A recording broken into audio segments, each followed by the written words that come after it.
नमस्कार मित्रों, स्वागत है आपका मेरे YouTube channel novels in audio dot Gaurav में। मित्रों, आपके सामने प्रस्तुत है प्रसिद्ध रोमांटिक राइटर रानू का एक बहुत ही प्रसिद्ध उपन्यास चुराया दिल मेरा। रानू के बारे में मैं नई पीढ़ी को बताना चाहूँगा कि जिस प्रकार गुलशन नंदा प्रसिद्ध हैं अपने रोमांटिक उपन्यासों के लिए, उसी प्रकार रानू भी गुलशन नंदा के समकालीन थे। उनके उपन्यास भी लोग बहुत ही चाव से पढ़ा करते थे। रानू का कोई भी उपन्यास ऐसा नहीं था जिसे पढ़ते पढ़ते पढ़ने वाले की आंखों में आंसू ना आ जाएं। आप यकीन मानिए, आप जैसे ही इस उपन्यास को सुनना शुरू करेंगे, आप चाहेंगे कि आप इसे सुनते ही जाएं।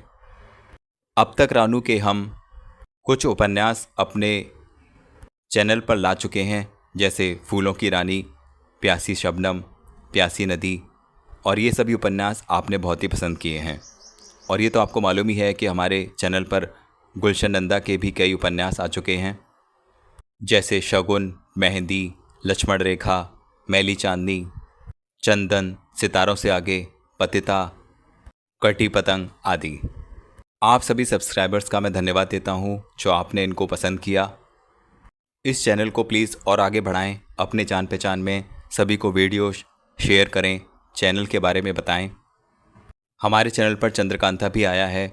ये भी एक प्रेम कथा ही है जो रहस्य रोमांच से भरपूर है और ये बहुत अधिक पसंद की जा रही है, तो इसे भी आप अवश्य ही सुने। तो शुरू करते हैं रानू का प्रसिद्ध उपन्यास चुराया दिल मेरा का पहला भाग। दैत्याकार जंबो जेट की खिड़की से शेखर ने नीचे झांककर देखा। शहर की इमारतों पर नज़र पड़ते ही उसका दिल उछल पड़ा। सांसों की गति बढ़ गई। जी चाहा जितनी जल्दी हो सके विमान एयरोड्रोम पर उतर जाए और उसे वे चेहरे देखने को मिल जाएं जिन्हें देखने के लिए वह 3 वर्ष से तड़प रहा था। पूरे 3 वर्ष जो उसने डॉक्टरी की उच्च शिक्षा प्राप्त करने के लिए इंग्लैंड में बिताए थे। माइक पर यात्रियों से अपने अपने बेल्ट बांधने की प्रार्थना की गई। शेखर ने बेल्ट बांध ली। उसकी उत्सुकता पल पल बढ़ती जा रही थी। उसके आंखों के सामने वे सब चेहरे तेजी से नाच उठे। उनमें सबसे आगे वह चेहरा था जिसे देखते ही दिल में मीठी मीठी गुदगुदी होने लगती थी। कुछ देर बाद प्लेन रनवे पर कुछ दूर दौड़ने के लिए रुक गया। यात्रियों ने अपने अपने बेल्ट खोल दिए। शांति और बेचैनी की मिलीजुली लहर दौड़ गई। शेखर ने भी अपना बेल्ट खोल दिया। प्लेन का दरवाज़ा खुला, सीढ़ियाँ लगा दी गईं और यात्री एक एक कर उतरने लगे। शेखर भी प्लेन से उतरा और अन्य यात्रियों के साथ साथ गेट की ओर बढ़ने लगा। उसे यात्रियों की धीमी चाल पर गुस्सा आ रहा था। उसका जी चाह रहा था कि वह सबको धकेलकर सबसे आगे निकल जाए। लोग मंजिल पर पहुंचकर ना जाने क्यों इतने धैर्य का प्रदर्शन करते हैं। कुछ देर बाद उसकी निगाहें स्वागत करने वालों की ओर गईं। रेलिंग के पास बहुत से बेचैन हाथ हिल रहे थे। सहसा उसे एक परिचित चेहरा दिखाई दिया। उसका दिल जोर से धड़क उठा। उसके ओठों से निकला, बाबूजी। सामने ही एक सफ़ेद बालों वाला बूढ़ा मोटे शीशे की ऐनक लगाए बेचैनी से हाथ हिला रहा था। फिर शेखर की नज़र माँ पर पड़ी। वह शेखर को देखकर बड़ी व्यग्रता से हाथ हिला रही थी। शेखर भी हाथ हिलाने लगा। कुछ देर बाद शेखर एयरपोर्ट के हॉल में माँ और पिता के पैर छू रहा था। माता पिता ने उसके सिर पर हाथ फेरकर उसे आशीर्वाद दिया और उसे सीने से लगाया, लेकिन शेखर ज़बरदस्ती मुस्कुराने की कोशिश कर रहा था, क्योंकि उसे माँ और बाबूजी के साथ जिस चेहरे को देखने की आशा थी वह उसे अभी तक दिखाई न दिया था। शेखर में इतना साहस न था कि वह उसके संबंध में कुछ पूछ पाता। शेखर बुझे बुझे मन से माँ और बाबूजी के साथ कार में जा बैठा। एक विचित्र सी बेचैनी उसे महसूस हो रही थी। माँ और बाबूजी उससे बातें कर रहे थे, लंदन के बारे में, उसको शिक्षा के बारे में और उसके 3 वर्ष के लंदन प्रवास के विषय में, लेकिन वह उनकी बातों का ठीक ढंग से उत्तर नहीं दे पा रहा था। वह हाँ हूँ में उत्तर दे रहा था। बाबूजी उसके इस परिवर्तन को भांप गए और बोले, क्या बात है शेखर, तुम्हारी तबीयत तो ठीक है? जी हाँ, बिल्कुल ठीक हूँ, शेखर ने जल्दी से उत्तर दिया। आप भी बुढ़ापे में सठिया गए हैं, माँ बोली। अरे इतनी दूर से सफ़र करके आ रहा है, थका हुआ है। घर पहुँचकर नहा धोकर जब ताज़ा हो जाए तब पूछ लेना। हाँ हाँ, मैं तो भूल ही गया था कि शेखर इतना लंबा सफ़र करके आ रहा है। तुम तो हर बात भूल जाते हो। शेखर कुछ कहे बिना ओठों पर जीभ फेर कर रह गया। वह सोच रहा था कि एयरपोर्ट से कोठी तक की यात्रा कैसे पूरी होगी, यह उलझन कब समाप्त होगी। कृष्णा एयरपोर्ट पर क्यों नहीं आई? पूरे 3 वर्ष के बाद वह विदेश से लौटा है, क्या कृष्णा उसे लेने एयरपोर्ट तक नहीं आ सकती थी? इन 3 वर्षों में कृष्णा बदल तो नहीं गई? 3 वर्षों तक पूरा दूर रहने के कारण कहीं कृष्णा के मन में उसका प्यार दूर तो नहीं हो गया? नहीं नहीं, यह असंभव है। कृष्णा मुझे नहीं भूल सकती। कृष्णा और मेरा प्यार अमर है, अटूट है, शेखर ने मन ही मन कहा। लेकिन वह एयरपोर्ट पर क्यों नहीं आई? वैसे एयरपोर्ट आना कोई प्यार के प्रमाण तो है नहीं। सहसा उसे याद आया, पिछले 5-6 महीने से कृष्णा ने उसे कोई पत्र भी नहीं लिखा था। लेकिन वह भी तो काफ़ी दिनों बाद उसे पत्र लिखता था, पर उसने तो अपनी पढ़ाई में अधिक व्यस्त रहने के कारण पत्र देर में लिखे थे, जबकि कृष्णा के साथ ऐसी कोई व्यवस्था नहीं थी। शेखर की घबराहट बढ़ने लगी। फिर उसने कुछ संभलकर डरते डरते कहा, बाबूजी। हाँ बेटे। कृष्णा कैसी है बाबूजी? अच्छी है, बाबूजी ने संक्षिप्त सा उत्तर दिया और सिगार सुलगाकर इत्मीनान से कश लेने लगे। इस संक्षिप्त उत्तर ने शेखर की बेचैनी और बढ़ा दी। कृष्णा के एयरपोर्ट न आने का अवश्य ही कोई कारण है। माँ ने शेखर की ओर देखते मुस्कुराते हुए कहा, बेटा शायद तुम्हें याद नहीं, आज कृष्णा का जन्मदिन है। ओह, आज 10 जनवरी है, मैं तो भूल ही गया था। वह अपने जन्मदिन की तैयारी में व्यस्त है। इसके साथ ही आज उसने एक और खुशी की पार्टी की भी तैयारी करनी है। कौन सी खुशी की? शेखर का दिल धड़क उठा। आज कृष्णा पूरे 20 वर्ष की हो जाएगी। जी, हमने सोचा कि आज ही उसकी सगाई की पार्टी भी हो जाए। जी, हमने सोचा कि आज ही उसकी सगाई की भी पार्टी हो जाए। जी, शेखर को एक झटका सा लगा। हाँ बेटे, आज पार्टी में सगाई की घोषणा कर देंगे और अगले साल तक शादी कर देंगे। अच्छा हुआ कि तुम भी इस मौके पर आ गए, बाबूजी ने सिगार का धुआं छोड़ते हुए कहा। शेखर को लगा जैसे वह धुआं बाबूजी ने नहीं छोड़ा, बल्कि उसके दिल से निकला है। उसके दिल में कुछ जल रहा है, जिसका धुआं बाहर आ रहा है।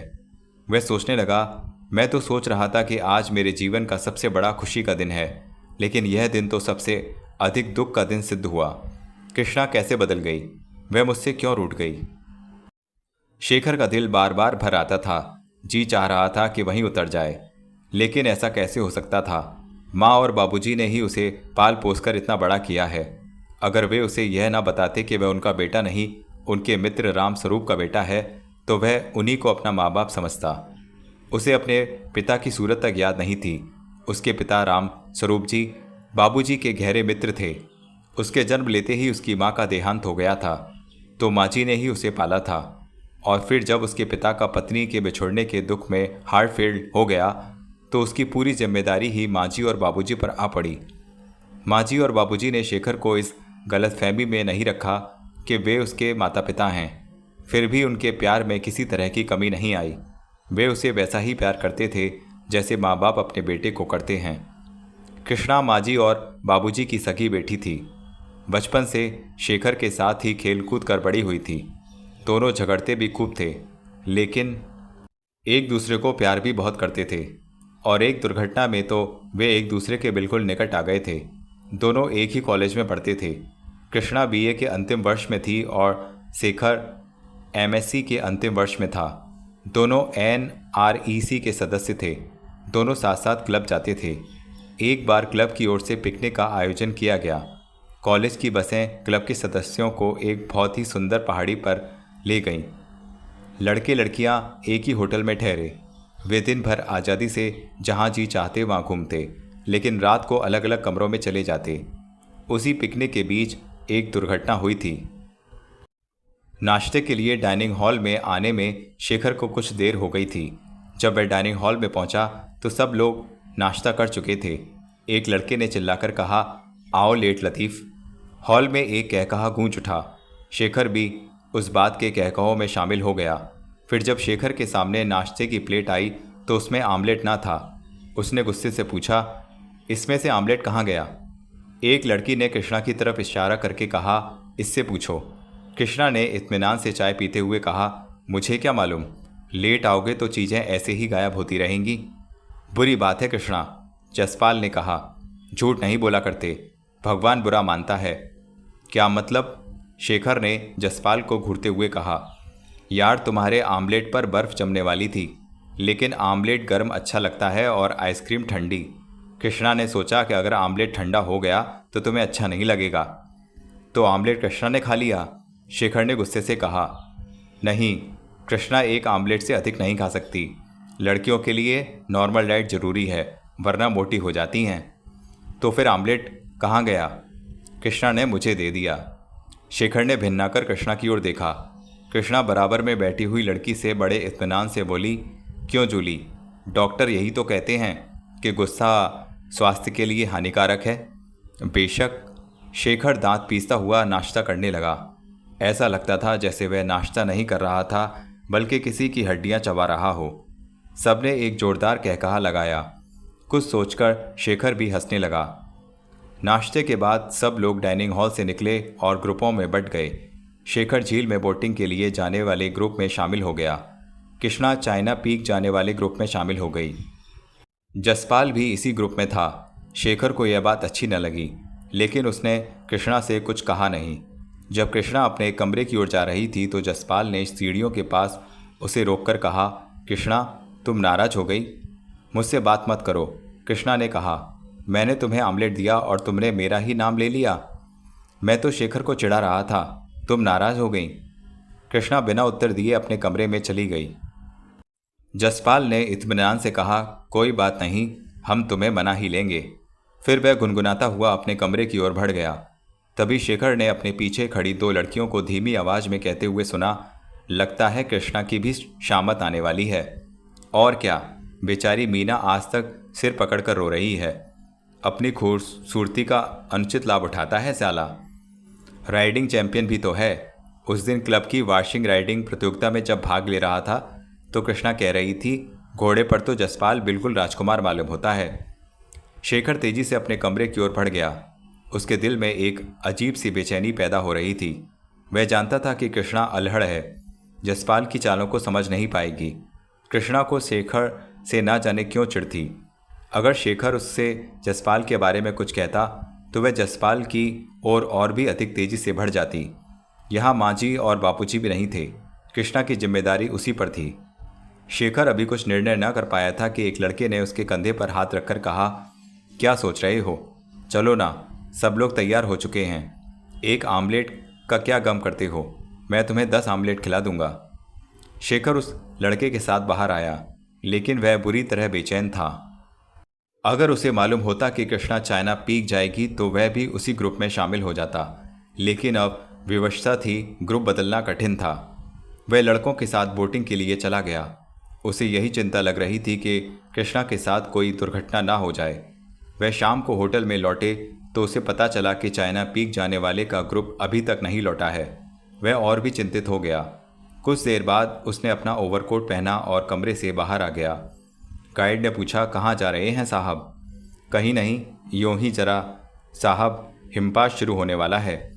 शेखर के दिल को और भी जोर का धक्का लगा। वह तेजी से होटल से निकला और उस ओर बढ़ गया जहाँ टट्टू खड़े रहते हैं। उसने एक टट्टू वाले से टट्टू मांगा तो उसने कहा, साहब, इस समय कहाँ जाएंगे? थोड़ी देर में ही बर्फ़ पड़ने लगेगी। अगर तुम नहीं जा सकते तो ना जाओ, मुझे अपने एक साथी की खोज में जाना है। मैं कॉनोनेशन होटल में ठहरा हूँ। मेरे कमरे का नंबर 115 है। वह टट्टू पर सवार होकर चाइना पीक की ओर चल पड़ा। हल्की हल्की बर्फ़ पड़ने लगी थी। बर्फ़ तेजी से बरसने लगी थी। कृष्णा को वापस लौटने के लिए काफ़ी देर हो चुकी थी। वह काफ़ी ऊंचाई पर थी। उसके बराबर ही जसपाल का घोड़ा भी चल रहा था। उसके ग्रुप के 2 साथी आगे आ चुके थे। वे अब आंख से ओझल हो चुके थे। सर्दी की अधिकता से कृष्णा की नाक की लौंग और कान की लबें बर्फ़ की तरह जमती जा रही थीं। उसने घोड़े को जरा तेज किया तो जसपाल ने उसके निकट आकर कहा, क्या करती है कृष्णा? घोड़ा फिसल गया तो कहाँ होगी तुम? बहुत देर हो गई जसपाल, बर्फ़ बढ़ती जा रही है। बढ़ने दो, इन खतरों को ही तो जिंदगी कहते हैं कृष्णा। थोड़ी देर बाद रास्ता बर्फ़ से ढक जाएगा, तब पता चलेगा। आइसक्रीम बनकर रह जाएंगे हम दोनों। छोड़ो भी, हम दोनों जवान हैं, बूढ़े तो नहीं। अरे, अब तो वे दोनों भी दिखाई नहीं दे रहे। जहन्नुम में झोंको उन्हें। उधर जरा दाईं ओर देखो, कितनी ऊंचाई पर हैं हम लोग। ऐसा लगता है जैसे बर्फ़ की सफ़ेद चुनरियाँ ओढ़ ली हो इन पहाड़ियों ने। वह देखो, झील कैसी दिखाई दे रही है, जैसे पानी भरे कटोरे से भाप उठ रही हो। मुझे तो अब बहुत सर्दी लगने लगी है जसपाल, कृष्णा कपकपाती हुई बोली। लेकिन मुझे तो बिल्कुल नहीं लग रही। थोड़ी देर बाद रास्ता धुंध में बिल्कुल छिप गया। एक जगह घोड़े को ठोकर लगी तो कृष्णा की चीख निकल गई। वह गिरते गिरते बची। जसपाल ने फुर्ती से छलांग लगाई और कृष्णा के घोड़े की लगाम पकड़कर बोला, नीचे उतर आओ कृष्णा, अब घोड़े का सफ़र खतरनाक है। कृष्णा का पूरा बदन थरथर काँप रहा था। जसपाल ने कृष्णा की बगलों में हाथ डालकर बड़ी बेतकल्लुफ़ी से उसे घोड़े से उतार दिया। कृष्णा को यह अच्छा नहीं लगा। जसपाल ने दोनों घोड़ों की लगामें थाम ली। कृष्णा उसके साथ घिसटती घिसटती चलने लगी। जसपाल ने बड़े रोमांटिक ढंग से कहा, कितना सुंदर एडवेंचर भरा सफ़र है, जी चाहता है सारी उम्र चलते ही रहें। हाँ, जिंदगी खत्म होने में देर ही कितनी होती है यहाँ, कृष्णा बोली।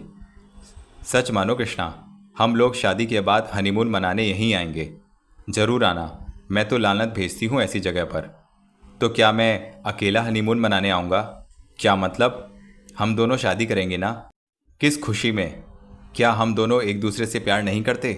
ये बेकार की बातें फिर कभी करना, यहाँ तो सर्दी के मारे जान निकली जा रही है। आओ मेरे ओवरकोट में आ जाओ। मजाक मत करो, अब मुझसे चला नहीं जा रहा।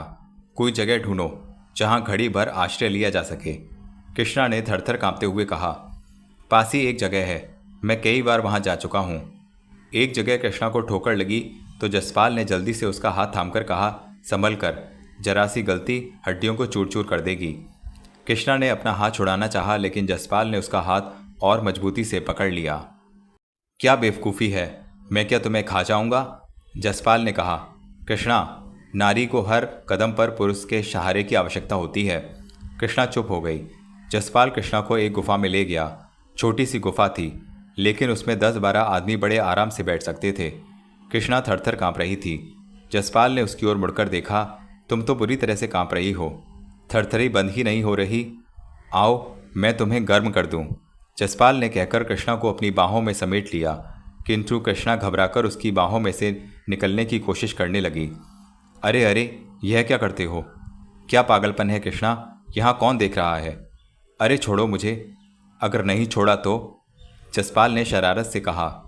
कृष्णा के दिल को पहली बार धक्का लगा। वह भयभीत होकर बोली, क्या मतलब? मतलब तो किसी मासूम बच्ची को समझाया जाता है। जसपाल डार्लिंग, तुम बहुत सुंदर हो। मैंने निश्चय कर लिया है कि अगले वर्ष ही तुमसे शादी कर लूँगा। मैं कहती हूँ छोड़ दो मुझे। अरे जब हम दोनों एक दूसरे के होने वाले हैं तो बको मत। मुझे नहीं मालूम था कि तुम इतने नीच निकलोगे। चलो यह बात सिद्ध तो हो गई, मैं शोर मचा दूंगी। जसपाल ने कहकहा लगाकर कहा, यहाँ कौन बचाने आएगा तुम्हें? कृष्णा का दिल बुरी तरह धड़क उठा। वह कांपते स्वर में बोली, मैं तुम्हारी रेस्टिकेशन करा दूंगी। यह तो तभी संभव है जब तुम यहाँ से वापस जा सको। क्या मतलब? डार्लिंग, जसपाल जिस चीज़ को पाना चाहता है उसे पाकर ही छोड़ता है, भले ही उसके लिए खून ही क्यों न करना पड़े। तुम्हारे रूप सौंदर्य को जी भरकर पी लेने के बाद तुम्हें किसी खाई में धकेल दूंगा, साथ ही तुम्हारे घोड़े को भी। कोई सोच भी नहीं पाएगा कि यह काम मैंने किया होगा। लोग इसे दुर्घटना ही समझेंगे। कृष्णा के बदन में सन्नाटे की लहरें दौड़ने लगीं। जसपाल और भी अभद्रता पर उतर आया। कृष्णा बिलबिला रही थी। वह बोली, मुझे मार डालो लेकिन मेरी आबरू मत लूटो। जसपाल कहका लगाकर बोला, अकारण खून करने से मुझे क्या मिलेगा कृष्णा? फिर वह कृष्णा को जमीन पर जबरन लिटाने की कोशिश करने लगा। कृष्णा की चीखें निकल गईं। उसने जसपाल की कलाई में दांत गड़ा दिए। जसपाल ने बिलबिलाकर उसे छोड़ दिया। कृष्णा चीखती हुई गुफा से दौड़ी, लेकिन वह किसी से टकराई और उसके मुंह से चीख निकल गई। जैसे ही उसकी नज़र टकराने वाले पर पड़ी तो उसके मुंह में फिर चीख निकली, शेखर! वह शेखर से लिपटकर रोने लगी। मुझे बचाओ शेखर! जसपाल की आंखें आश्चर्य से फटी रह गईं। वह कांपते स्वर में बोला, शेखर, तुम इस समय यहाँ? हाँ मैं, शेखर ने ओठ भींचकर कहा। अरे शेखर! जसपाल ने स्वयं को संभलकर आगे बढ़ते हुए कहा, यह तो बड़ी डरपोक लड़की है। मैंने तो अनजाने के लिए मजाक किया था, लेकिन यह मजाक को सच समझ बैठी। जैसे ही जसपाल शेखर के पास पहुंचा, शेखर का एक घूंसा जसपाल के मुख पर पड़ा। जसपाल लड़खड़ाकर पीछे हट गया। कृष्णा रोती हुई चिल्लाई, मार डालो शेखर, इसे मार डालो। यह कमीना कुत्ता मेरी आबरू लूटकर मुझे खाई में फेंक देना चाहता था। जसपाल ने इत्मीनान से थोड़ी का खून पूछा, अपना जूता उतारा और उसे शेखर की ओर बढ़ाते हुए बोला, अगर तुम्हें अब भी विश्वास नहीं कि मैंने कृष्णा के साथ केवल मजाक किया था तो यह जूता लो और जितना मुझे मार सकते हो मारो। यह जूतों की मार तुम्हारे लिए बेकार है, तुम्हें तो सबके सामने जलील किया जाएगा, शेखर ने ओट पींचकर कहा। जसपाल कुछ देर खड़ा उन्हें देखता रहा, फिर उसने जूता पहना और चुपचाप गुफा से निकल गया। कृष्णा शेखर के सीने से लगी थरथर कांपती हुई बोली, शेखर, अगर इस समय तुम ना आते तो ना जाने आज मेरा क्या हाल हुआ होता। अब तुम कोई चिंता ना करो, तुम्हारा अब कोई कुछ नहीं बिगाड़ सकता, शेखर ने कृष्णा की पीठ थपथपाते हुए कहा। कृष्णा शेखर के सीने से लिपटकर रोने लगी। ड्राइवर ने एक साथ ब्रेक लगाए तो शेखर चौंक पड़ा। उसने हड़बड़ाकर देखा, सामने से आता कोई साइकिल सवार कार के नीचे आते आते बच गया था। ड्राइवर ने उसे भला बुरा कहा। माँ जी ड्राइवर का साथ दे रही थी। बाबूजी बड़े इत्मीनान से सिगार का धुआं छोड़ा रहे थे। शेखर ने एक ठंडी सांस ली और फिर कृष्णा के बारे में सोचने लगा। इस दुर्घटना के बाद कृष्णा धीरे धीरे दिल में उतरती चली गई थी। दोनों एक दूसरे को प्यार करने लगे थे। जसपाल ने होटल में पहुंचते ही एक बहुत बड़ा नाटक किया था। वह दृश्य शेखर को आज तक याद था, जब शेखर और कृष्णा होटल पहुंचे थे। शेखर और कृष्णा होटल पहुंचे तो उसके साथ आए हुए प्रोफेसर बड़ी बेचैनी से उनकी प्रतीक्षा कर रहे थे।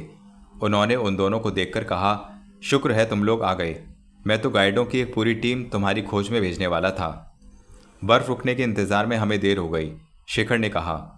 फिर शेखर और कृष्णा हॉल में खड़े अपने साथी स्टूडेंट्स को देखकर चौंक पड़े। जसपाल उन सब में आगे गर्दन झुकाए खड़ा था। उसने आगे की ओर हाथ बांध रखे थे। उसे देखकर शेखर की आंखों में खून उतर आया। कृष्णा के भी होंठ बिछ गए। प्रोफेसर ने उन दोनों को देखा और फिर पलटकर शेखर व कृष्णा की ओर मुड़कर बोला, जसपाल ने मुझे ही नहीं हम सबको बहुत कुछ बता दिया है। जी, कृष्णा बोली। हाँ कृष्णा।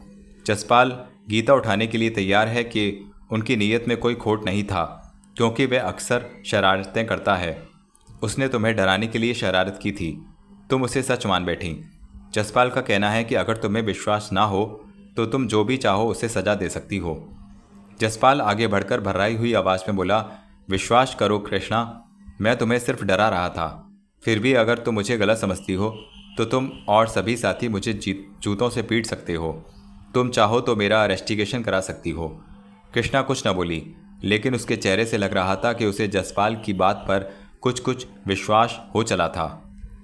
प्रोफेसर ने कहा, बोलो कृष्णा, जसपाल के साथ क्या सलूक किया जाए। जी, एक लड़का आगे बढ़कर बोला, कृष्णा प्लीज़, जसपाल को माफ़ कर दो, इससे तुम्हारी कहाँ की तौहीन है। अगर इसका इन्वेस्टिगेशन हो गया तो इसका करियर बर्बाद हो जाएगा, एक अन्य विद्यार्थी ने कहा। जसपाल हमारे कॉलेज का ही नहीं पूरे देश का राइडिंग चैंपियन है, दूसरे विद्यार्थी ने कहा। सब लोगों के आग्रह पर कृष्णा को जसपाल को माफ़ करना पड़ा, लेकिन शेखर को यह बात पसंद नहीं आई। जसपाल की आंखों में आंसुओं की चमक थी, लेकिन शेखर जानता था कि ये आंसू मगरमच्छ के आंसू हैं। अचानक एक ट्रक तेजी से हॉर्न बजाता हुआ बराबर से निकल गया। शेखर फिर उछल पड़ा। उसने इधर उधर देखा। कोठी अब अधिक दूर नहीं थी। उसका दिल बैठने लगा। कोठी सजी हुई होगी, आज कृष्णा की सगाई है ना। शेखर का दिल फिर डूबने लगा। आखिर कृष्णा की जल्दबाजी ने अपना निश्चय क्यों बदल दिया? क्या दूर रहने से प्यार समाप्त हो जाता है? कृष्णा की सगाई किसके साथ हो रही है? कहीं वह जसपाल से ही शादी तो नहीं कर रही? शेखर के दिल को एक धक्का लगा। उसे याद आया कि जब वह और कृष्णा एक दूसरे के बहुत निकट आ गए थे तो कृष्णा ने उसे जसपाल का एक प्रेम पत्र दिखाया था। जसपाल ने उस पत्र में कृष्णा को लिखा था कि वह कृष्णा के बिना अपने आप को अधूरा समझता है। कृष्णा ने उसकी खूब हंसी उड़ाई थी।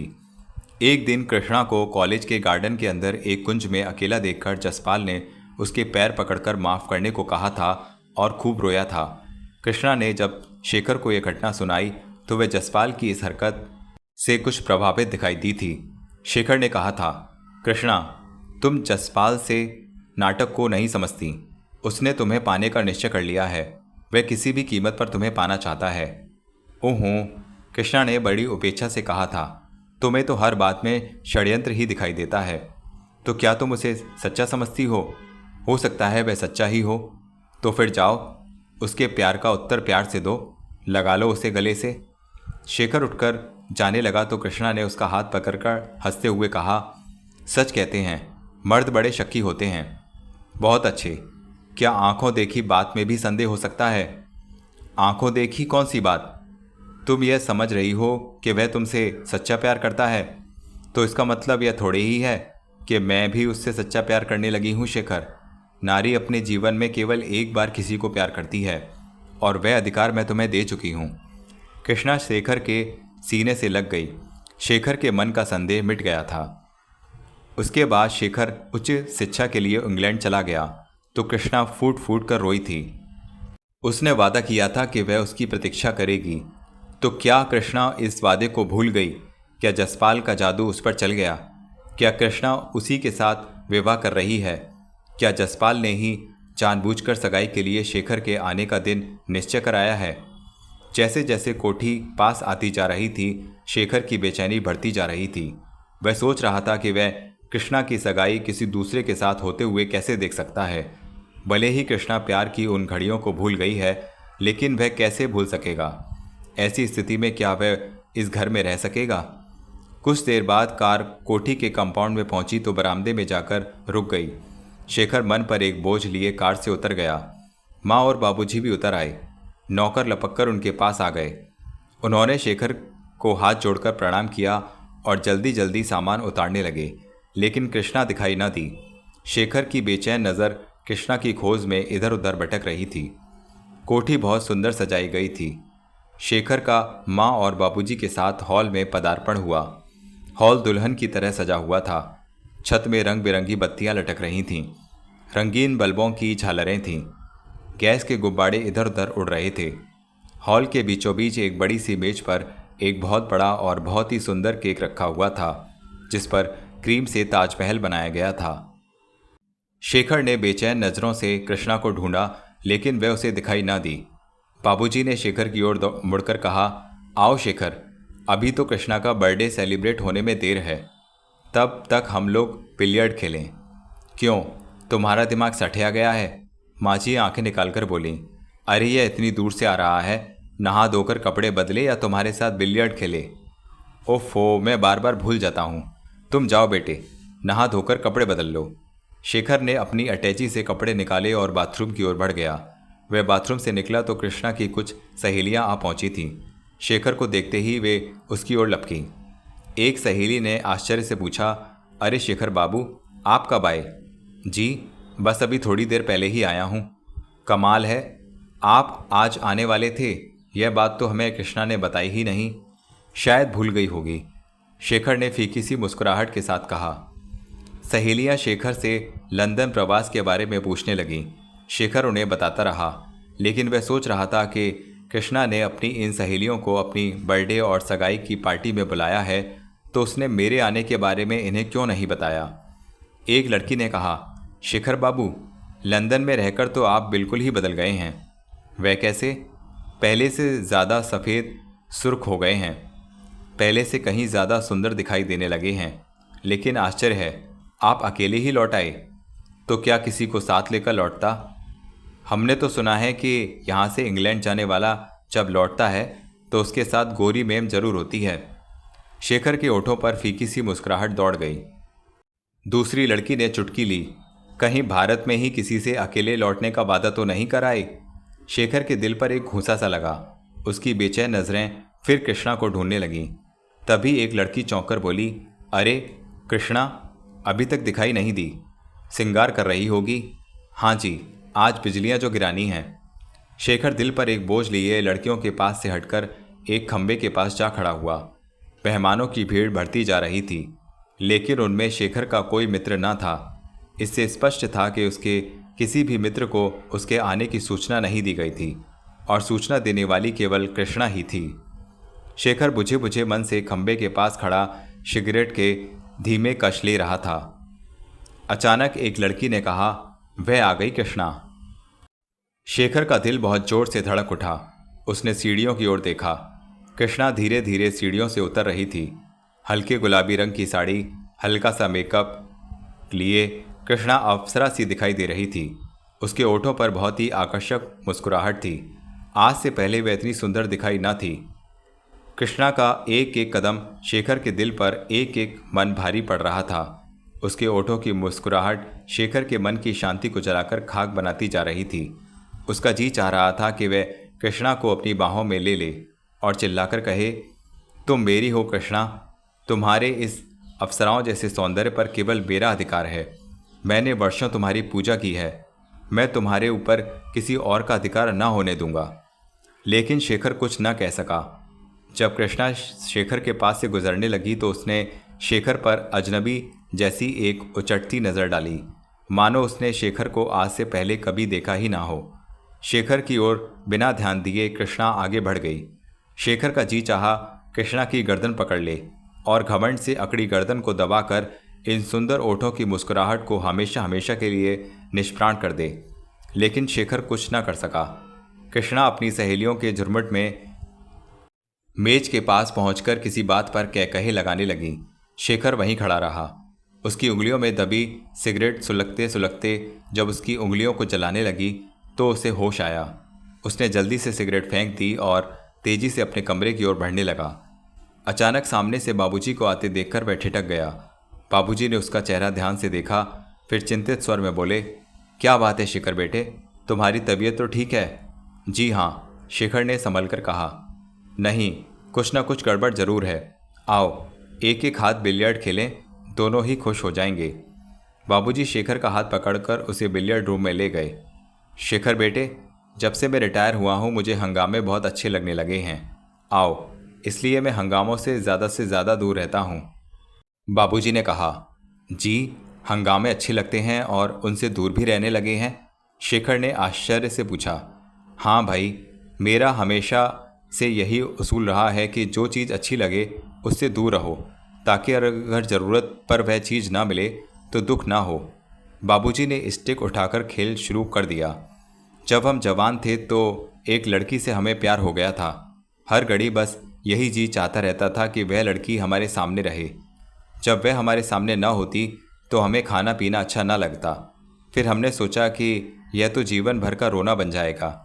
इसलिए जब हमारी शादी की बात चली तो हमने अपनी प्रेमिका से शादी करने से इनकार कर दिया।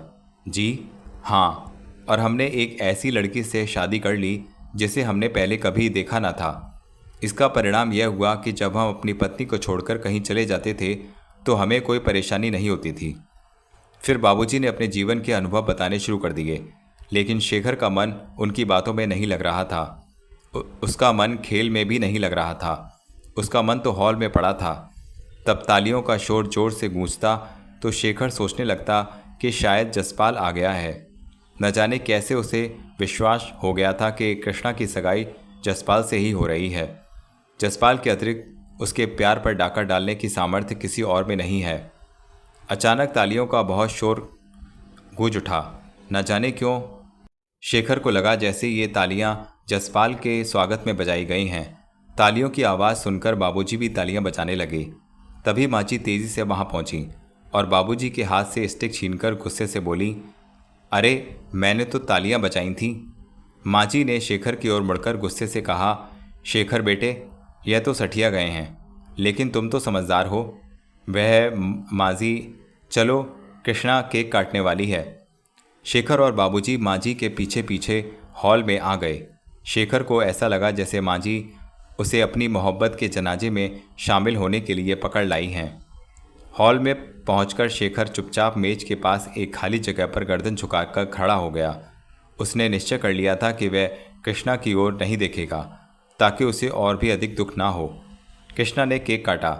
लड़के लड़कियों ने मिलकर हैप्पी बर्थडे गाया। हॉल ताजियों के शोर से गूंज उठा। शेखर को भी विवश होकर तालियां बजानी पड़ी और होंठ भी हिलाने पड़े। शेखर को लगा जैसे अब उसे मृत्युदंड सुनाया जाना है। वह सोच रहा था कि कहीं आसपास ही जसपाल भी खड़ा होगा और बाबूजी थोड़ी देर में ही कृष्णा की सगाई की घोषणा करेंगे। और दूसरे ही पल बाबूजी का भारी भरकम स्वर गूंज उठा, शांत हो जाइए, शांत हो जाइए। हॉल में खामोशी छा गई। बाबूजी ने ऊंची आवाज़ में कहा, सम्मानित मेहमानों, आप लोगों को सूचित किया जाता है कि आज मेरी बेटी कृष्णा की सालगिरह के अवसर पर आप लोगों को आमंत्रित तो किया गया है, साथ ही एक अन्य शुभ अवसर के लिए भी आप लोगों को इस पार्टी में भाग लेने के लिए आमंत्रित किया गया है। यह पार्टी कृष्णा की सालगिरह की खुशी के साथ साथ कृष्णा और शेखर की सगाई की खुशी में दी जा रही है। हॉल तालियों की गड़गड़ाहट से गूंज उठा। शेखर को अपने कानों पर विश्वास न हुआ। उसे लगा जैसे वह कोई सपना देख रहा है। शेखर की निगाहें कृष्णा की ओर उठ गईं। कृष्णा ने सबकी नज़रें बचाकर शेखर को जीभ दिखाई। शेखर का जी चाहा कि दौड़कर कृष्णा को अपनी बाहों में भींच ले और इतनी जोर से भींचे कि उसकी हड्डियां पसलियां चटकने लगें। कृष्णा उसे शरारत से देख रही थी। शेखर सोच रहा था कि कृष्णा की शरारत ने तो आज उसकी जान ही निकाल दी थी। अचानक बाबूजी ने शेखर का हाथ पकड़कर उसे चौंका दिया। अरे भाई, क्या सो गए? चलो सगाई की अंगूठी पहनाओ कृष्णा को। शेखर ने बाबूजी के हाथ से अंगूठी की डिबिया ले ली। वह धीरे धीरे कृष्णा की ओर बढ़ा। जब उसने कृष्णा की उंगली में और कृष्णा ने उसकी उंगली में अंगूठियां पहनाई तो हॉल तालियों की गड़गड़ाहट से गूंज उठा। चारों ओर से बधाई की आवाज़ें आने लगीं। शेखर ने उस शोर शराबे के बीच कृष्णा से कहा, शैतान कहीं की, मज़ा चखाऊंगा इस शरारत का। कृष्णा धीरे से हंस पड़ी। उसकी मोटी मोटी आंखों में हर्ष का सागर लहरा रहा था। शेखर ने सिगरेट का टुकड़ा एस्ट्रे में बुझाया और अपनी श्रवण शक्ति पर जोर देकर बाहर की आवाज़ें सुनने की कोशिश करने लगा, लेकिन अब बाहर किसी भी तरह की आवाज़ नहीं थी। शेखर ने लंबी सांस ली। वह पिछले कई घंटों से बेचैन था। सगाई की पार्टी रात को 11 बजे समाप्त हुई थी। पार्टी के बाद मेहमानों को विदा करने में 1 घंटा लगा था। फिर 1 बजे तक शेखर को बाबूजी और पांचू के साथ गप्पें लड़ानी पड़ी। विवश होकर उसने ऊँघने का नाटक किया और तब माजी ने चौंक कर कहा था, अब इसे सोने दो, हज़ारों मील का सफ़र करके आ रहा है। तुम्हारा क्या है, तुम तो बुढ़े हो गए हो, रात भर जाग सकते हो। और तब शेखर को छुटकारा मिला था, लेकिन उसने बेडरूम में पहुंचकर उसके जी में यह चाह जाग उठी कि किसी तरह वह कृष्णा तक पहुंच जाए। और अब जैसे जैसे सन्नाटा छाया हुआ था। सिगरेट एस्ट्रे में बुझाकर शेखर दरवाजे के पास गया। उसने दरवाजे से कान लगाकर पहले सुन गुन ली। बाहर गहरा सन्नाटा छाया हुआ था। केवल हॉल में लगे क्लॉक की टिक टिक सुनाई दे रही थी। शेखर ने बहुत ही धीरे से दरवाज़ा खोला और दबे पांव बाहर आया। जब वह दबे पांव कृष्णा के कमरे की ओर बढ़ने लगा तो उसकी टांगें लड़खड़ा रही थीं। दिल जोर से धड़क रहा था। वह दरवाजे के पास पहुंचकर रुक गया। उसने दरवाजे पर हाथ रखा, लेकिन जोर लगाने पर भी दरवाज़ा नहीं खुला। शेखर ने धीरे से दरवाजे पर दस्तक दी, लेकिन अंदर से कोई आहट सुनाई न दी। शेखर का गला सूख रहा था। उसने बड़ी कठिनाई से फुसफुसाकर कहा, कृष्णा, लेकिन उत्तर न मिला। काफ़ी देर प्रयास करने के बाद निराश होकर जब वह लौटने लगा तो उसके कानों में सीटियां सी बज रही थीं। अपने कमरे में पहुंचकर उसने निश्चय कर लिया कि वह कृष्णा के पास जाकर रहेगा। वह अपने कमरे की खिड़की से निकलकर कृष्णा के कमरे की खिड़की के पास पहुंचा। खिड़की अंदर से बंद थी। शेखर बहुत देर तक कोशिश करता रहा, लेकिन उसे निराशा ही हाथ लगी। कुछ देर बाद वह कोठी की छत पर पहुंचा और धीरे से स्काई लाइट का पट खुला। नीचे झांककर देखा, कृष्णा अपने बिस्तर पर बड़े आराम से गहरी नींद ले रही थी। उसने सिर तक रज़ाई ओढ़ रखी थी। शेखर ने दांत पीसकर कहा, बहुत अच्छे, हमारा चैन लूटकर क्या आराम से सो रही हो? मैं तुम्हें चैन से नहीं सोने दूंगा। शेखर स्काई लाइट में से निकलकर हॉल में लटक गया और फिर धीरे से फर्श पर कूद गया। उसकी टांगें बुरी तरह से काँप रही थीं। दिल बहुत ज़ोर ज़ोर से धड़क रहा था। वह दबे पांव पलंग की ओर बढ़ा। उसने रजाई उठाते हुए कहा, अब देखता हूँ इसे। लेकिन दूसरे ही पल वह भौचक्का रह गया। कृष्णा के बिस्तर पर कृष्णा के स्थान पर तकिया रखा था।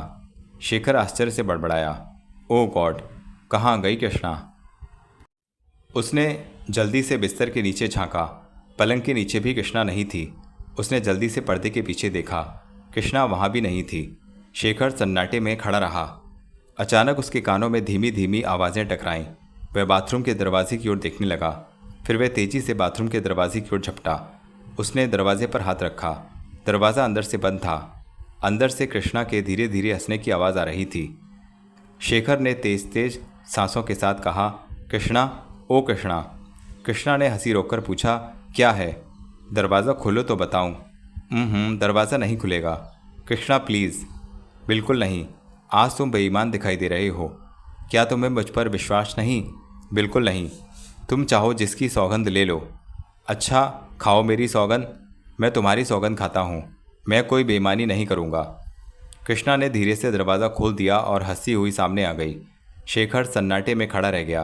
कृष्णा नाइट सूट पहने हुए थी। बाल कंधों को छू रहे थे। आंखों में शोक मुस्कुराहट थी। शेखर का जी चाहा कि कृष्णा को अपनी बाहों में भर ले और इसी अवस्था में सारी उम्र बिता दे, लेकिन सौगंध का ध्यान आते ही उसने अपने आप को संभाल लिया। उसने ओठ कांपने लगे। कृष्णा मुस्कुराई हुई और उसने अपनी बाहें फैला दीं। शेखर का पूरा बदन जैसे हवा में तैरने लगा। वह एक कदम आगे बढ़ा, लेकिन ठिठक कर रह गया। उसके दिल की धड़कनें और भी बढ़ गई थीं। कृष्णा ने मुस्कुराकर धीरे से कहा, मैं आपकी सौगंध वापस लेती हूँ। कृष्णा। शेखर की आवाज़ कांप रही थी। कृष्णा लपककर शेखर के सीने से लग गई। शेखर की आंखें मुंद गईं। उसका दिल जोर जोर से धड़क रहा था। हर धड़कन यही पुकार रही थी कि समय यहीं रुक जाए, यह पल हमेशा के लिए रुक जाए, यह रात कभी न बीते और इस रात की कभी सुबह ना हो। न जाने कब तक दोनों आंखें मूंदे यूं ही खड़े रहे। तभी क्लॉक का घंटा बज उठा। दोनों ने चौंक कर आंखें खोल दी। कृष्णा ने धीरे से कहा, शेखर, क्या इन 3 सालों की कसर आज ही निकाल लोगे? जी चाहता है 300 वर्ष इसी तरह बीत जाएं और हम दोनों इसी तरह लिपटे खड़े रहें। सचमुच तुम्हें इतना प्यार है मुझसे? क्या तुम्हें नहीं है? कृष्णा और भी जोर से उससे लिपट गई। वह भारी आवाज़ में बोली, अगर बस में होता तो दिल चीर कर दिखाती। तुम नहीं जानते शेखर कि मैंने ये 3 वर्ष किस तरह से बिताए हैं। इसलिए पिछले कई महीने से चिट्ठियां लिखनी बंद कर दी थीं। क्यों? बड़े मज़े की बात हुई शेखर। एक रात में तुम्हारी चिट्ठी पढ़ते पढ़ते सो गई थी। मैंने अपने सपने में देखा कि तुम अपने कॉलेज की किसी अंग्रेज लड़की से हंस हंसकर बातें कर रहे हो, उसका हाथ अपने हाथ में लिए घूम रहे हो। मैं हिचकियाँ लेकर रोने लगी और जब मेरी आंखें खुली तो मेरा तकिया आंसुओं से भीगा हुआ था। मैं डर गई कि कहीं यह सपना सच ना हो जाए। अगर ऐसा हुआ तो मेरा जीवन अधूरा रह जाएगा। दूसरे दिन मैं कॉलेज गई तो किरण ने इस उदासी को भांप लिया। मैंने उसे अपना सपना सुनाया तो वह हंसकर बोली, भला कहीं सपने भी सच होते हैं? मैंने उससे कहा, फिर मेरा दिल क्यों बैठा जा रहा है? यह प्यार का असर है, उसने कहा। तभी मुझे मालूम हुआ कि हमारी बातें कोई सुन रहा था। कौन? जसपाल तो नहीं? शेखर ने एकदम कहा। तुम ठीक समझे, कृष्णा ने गहरी मुस्कुराहट के साथ कहा। हम दोनों की बातें जसपाल सुन रहा था और इसके बाद ही जसपाल ने एक खेल शुरू कर दिया। कैसा खेल? बस उसने किरण पर डोरे डालकर उसे अपने झूठे प्यार के जाल में फंसा लिया और इंग्लैंड में रहने वाले अपने किसी मित्र से एक चिट्ठी मंगवाई जिसमें लिखा था कि आजकल हमारे कॉलेज की एक स्टूडेंट साथी और भारत के एक मेडिकल स्टूडेंट लड़के का बहुत ही ज़ोर शोर से रोमांस चल रहा है। उसने यह चिट्ठी किरण के द्वारा मेरे पास भेज दी। उसे पढ़कर मेरे पैरों के नीचे की धरती खिसक गई।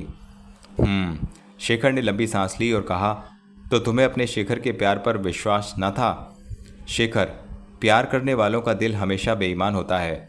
क्या तुम्हारे दिल में मेरे बारे में बेईमानी नहीं आई? तुम सच कहती हो कृष्णा। फिर मेरा खाना पीना छूट गया, कॉलेज जाना बंद हो गया। जब मम्मी डैडी ने मेरी ये हालत देखी तो उन्होंने कारण पूछा। मैं रो पड़ी। उस दिन मम्मी और डैडी को मेरे और तुम्हारे प्यार के बारे में पता चला।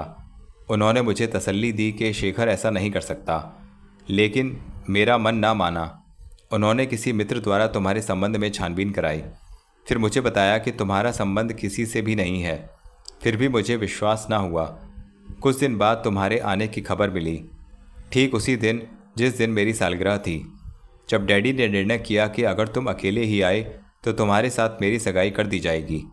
मैं इसलिए एयरपोर्ट नहीं गई कि अगर तुम अकेले ना हुए तो इतना बड़ा सदमा मैं कैसे बर्दाश्त कर सकूंगी। कहते कहते कृष्णा की आवाज़ भारी हो गई। वह शेखर के सीने से लग गई। शेखर ने उसे जोर से भींचकर कहा, कृष्णा, मान लो मैं अकेला ना आता तो मम्मी डैडी तुम्हें सब कुछ बता देते और तुम्हें घर ना लाते। तुम्हारे लिए उन्होंने एक फ्लैट का भी प्रबंध कर लिया था। शेखर ने एक लंबी सांस लेकर कृष्णा को भींच लिया और कहा, तो तुम्हें कैसे पता चला कि मैं अकेला ही हूँ? जैसे ही तुम एयरपोर्ट पर उतरे ड्राइवर ने मुझे फ़ोन कर दिया था। सच मानो शेखर, जब तक ड्राइवर का फ़ोन नहीं आया मुझे ऐसा लग रहा था कि मैं किसी जज के सामने ज़िंदगी और मौत का फैसला सुनने के लिए खड़ी हूँ।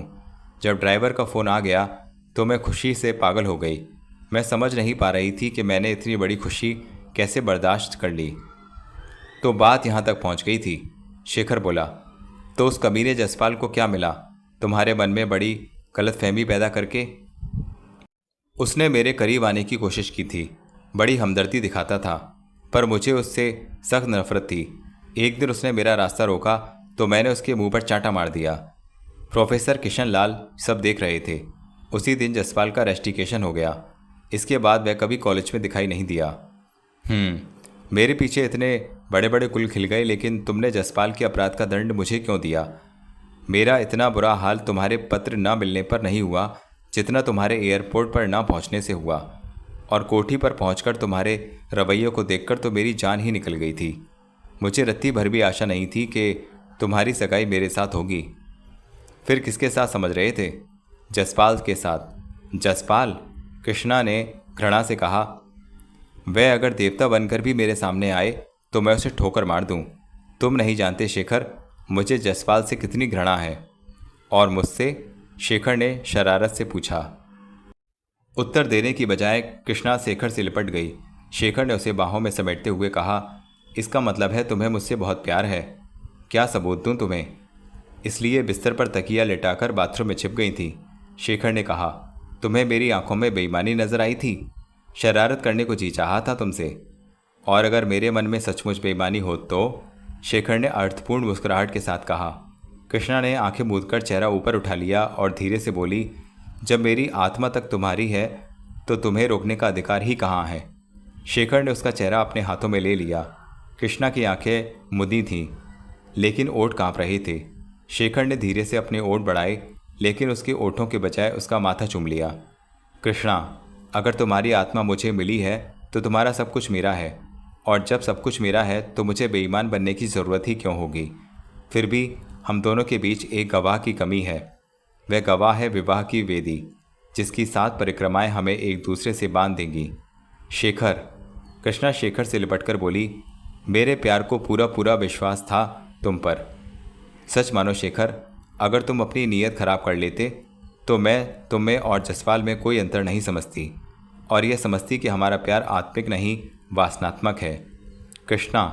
शेखर ने कृष्णा को अपनी बाहों में समेटकर जोर से भींच लिया। शेखर और कृष्णा मम्मी डैडी के साथ डाइनिंग टेबल पर नाश्ता कर रहे थे। मम्मी ने शेखर से कहा, बेटे, अब तुम्हारी पढ़ाई भी पूरी हो चुकी है और कृष्णा की पढ़ाई भी समाप्त हो गई है। क्यों ना अब तुम दोनों की भंवरें डाल दी जाएं? कृष्णा की नज़रें झुक गईं, चेहरा शर्म से लाल हो गया। शेखर ने मम्मी की ओर देखते हुए कहा, माँ जी, पढ़ाई तो ज़रूर पूरी हो गई है, लेकिन मेरा काम तो अभी अधूरा ही है। क्या मतलब? आप ही लोगों ने तो बताया था कि मेरे माता पिता की गांव में केवल इसलिए मृत्यु हो गई थी कि उस गांव में कोई डॉक्टर ना था, और इसलिए समय पर और ठीक ठीक डॉक्टरी सहायता उन्हें नहीं मिल सकी थी। हाँ बेटे, और आपने यह भी बताया था कि मेरे पिताजी की अंतिम इच्छा थी कि मैं बड़ा होकर डॉक्टर बनूं, ताकि लोगों को इलाज के लिए असुविधा ना हो। हाँ बेटे, डैडी ने कहा, तुम डॉक्टर बन गए हो, हम तुम्हें डिस्पेंसरी खुलवाए देते हैं। प्रैक्टिस शुरू कर दो और रोगियों की भरसक सेवा करो। बाबूजी, शेखर बोला, शहर में तो लाखों डॉक्टर हैं, अगर किसी की मौत भगवान की ओर से ना आए तो यहाँ कोई मर नहीं सकता। डॉक्टरों की वास्तविक आवश्यकता तो गांव में है। क्या मतलब? बाबूजी, मैं उसी गांव में डिस्पेंसरी खोलूँगा जहाँ मेरे माता पिता की मृत्यु बिना इलाज के हुई थी। डैडी मम्मी ने एक दूसरे की ओर देखा और फिर कृष्णा की ओर देखने लगे। कृष्णा ने शेखर की ओर देखकर कहा, लेकिन शेखर, गांव में डिस्पेंसरी खोलने का क्या फ़ायदा होगा? कृष्णा, डॉक्टरी की डिग्री लाभ के लिए नहीं ली जाती। डॉक्टर के जीवन का एक ही उद्देश्य होता है, रोगी की सेवा। डैडी ने ठंडी सांस लेकर कहा, बेटे, हमें तो कोई आपत्ति नहीं, तुम जो चाहो करो, जहाँ चाहो डिस्पेंसरी खोलो। हमारा उद्देश्य तो यह था कि रामस्वरूप को दिया वचन पूरा कर दें, जो हमने पूरा कर दिया। रही कृष्णा की बात, सो कृष्णा की और तुम्हारी सगाई हो गई। कृष्णा अब तुम्हारी है, जब चाहोगे तुम्हारी भंवरें डाल दी जाएंगी। डिस्पेंसरी खोलने के लिए मुझे आपकी मदद चाहिए बाबूजी। यह घर तुम्हारा है बेटे, सब कुछ तुम्हारा है। बाबूजी, मेरा मतलब रुपए पैसे से नहीं है। फिर मुझे एक ऐसा कंपाउंडर और एक ऐसी नर्स चाहिए जो मेरे साथ गांव में रह सके। हाँ, इस समस्या पर तो विचार करना पड़ेगा, क्योंकि कोई नर्स और कंपाउंडर गांव में शायद ही रहना पसंद करे। शहर की चमक दमक देखकर लोग गांव से शहर की ओर दौड़ रहे हैं। भला शहर छोड़कर गांव में कौन जाना पसंद करेगा। बस आपको यही समस्या सुलझानी है। कोशिश करूंगा, कोई ना कोई प्रबंध तो करना ही पड़ेगा। कृष्णा ने शेखर से कहा, अगर तुमने पहले ही अपना यह विचार प्रकट कर दिया होता तो मैं नर्स की ट्रेनिंग ले लेती। शेखर ने कोई उत्तर न दिया। भास्कर की डिस्पेंसरी में काफ़ी भीड़ थी। कंपाउंडर ढोंगीलाल काउंटर के पीछे बड़े आराम से बैठा बीड़ी पी रहा था। डॉक्टर भास्कर अभी नहीं आए थे। मरीजों की बेचैनी बढ़ती जा रही थी। अचानक एक मरीज जोर जोर से कराहने लगा। उसकी पत्नी खिड़की के पास आकर खुशामद भरे स्वर में ढोंगीलाल से बोली, कंपाउंडर जी, डॉक्टर साहब कितनी देर में आएंगे। ढोंगीलाल टाइम न बताते हुए लाल पीली आंखें करके उसे घूरते हुए कहने लगा, क्या डॉक्टर का टाइम टेबल मेरी जेब में रहता है। कंपाउंडर जी, मुन्नी के अब्बा की हालत बहुत ख़राब है। जहन्नम में जाए मुन्नी के अब्बा, मुझे क्या मतलब। औरत और अधिक बेचैन उठी। वह खिड़की पर से हट गई। तभी एक नया मरीज खांसता हुआ अंदर आया। उसके बदन पर शानदार सूट था। उसने मरीजों पर एक नज़र डाली और खिड़की के पास आकर बोला, कंपाउंडर साहब, नंबर दीजिए। ढोंगीलाल ने नाक भौं सिकोड़कर एक नंबर निकालकर उसे दे दिया। उस आदमी के नंबर देखकर आश्चर्य से कहा, 40वां नंबर। देख नहीं रहे, 39 मरीज पहले से ही मौजूद हैं। कंपाउंडर साहब, मुझे तो ठीक 10 बजे चर्च गेट पर पहुंचना है। चर्च गेट जाना हो या इंडिया गेट, यहाँ तो नंबर चलता है। 10 रुपये का नोट निकालकर उस आदमी ने नंबर के नीचे लगाया और हाथ खिड़की में बढ़ाकर बोला, प्लीज़ कंपाउंडर साहब। ढोंगीलाल ने नंबर लेकर रुपए जेब में रखकर दूसरा नंबर दे दिया। नंबर 10, आराम से बैठ जाओ। कंपाउंडर साहब, 10 नंबर भी बहुत देर से आएगा। अब तो बस 2 नंबर बाकी हैं, उसके 5 रुपये देने होंगे। उस आदमी ने 20 रुपये का नोट निकालकर दे दिया। ढोंगीलाल ने नंबर बदलकर दे दिया और जेब नोट में रख लिया। उस आदमी ने धीरे से कहा, मेरा 10 का नोट दवा में लग जाएगा। वह आदमी खिड़की से हट गया। ढोंगीलाल बुझी हुई बीड़ी सुलगाने लगा। तभी डॉक्टर भास्कर आ गए। ढोंगीलाल ने जल्दी से बीड़ी फेंकी और अटेंशन खड़ा हो गया। डॉक्टर भास्कर अंदर चले गए। पहले नंबर का मरीज डॉक्टर के केबिन में गया और थोड़ी देर बाद केबिन से निकलकर खिड़की पर जा खड़ा हुआ। ढोंगीलाल ने उसका पर्चा देखकर कहा, इंजेक्शन लगेगा। ढोंगीलाल ने इंजेक्शन सिरिंज निकाली। मरीज ने इंजेक्शन की शीशी निकालकर ढोंगीलाल को देते हुए कहा, डॉक्टर साहब ने दवा कल बताई थी, मैं ले आया हूँ। ढोंगीलाल ने शीशी ली और पर्दे के पीछे चला गया। उसने सिरिंज गर्म पानी से धोई और इंजेक्शन की शीशी जेब में रख ली। सिरिंज में डिस्टिल वाटर भरा और बाहर आकर इंजेक्शन मरीज की बाह में लगा दिया। तभी नर्स ने आकर कहा, कंपाउंडर, डॉक्टर तुमको सलाम बोला। वालेकुम अस्सलाम। ओ, वह तुमको बुलाता है। ढोंगीलाल बुरा सा मुंह बनाकर डॉक्टर के केबिन में चला गया। डॉक्टर भास्कर के पास मरीज नंबर 2 और कृष्णा के पिता श्रीकांत बैठे थे। डॉक्टर भास्कर ने ढोंगीलाल से कहा, मिस्टर ढोंगी, तुम्हारी जेब में 5 का नोट है, निकालो। क्यों कौन सा? ढोंगीलाल ने हड़बड़ाकर कहा।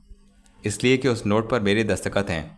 डॉक्टर भास्कर ने गुस्से में कहा, जज जी, और तुम जो मरीज नंबर 2 को देख रहे थे, यह मरीज नहीं, हमारे मित्र हैं। मुझे बहुत दिनों से शिकायतें मिल रही थी कि तुम मरीजों से रिश्वत लेकर पहले के नंबर दे देते हो। यह झूठ है। नर्स, डॉक्टर भास्कर ने कहा, इसकी तलाशी लो। नर्स ने तलाशी ली तो ढोंगी की जेब से 5 रुपये का एक नोट और इंजेक्शन की एक शीशी निकली।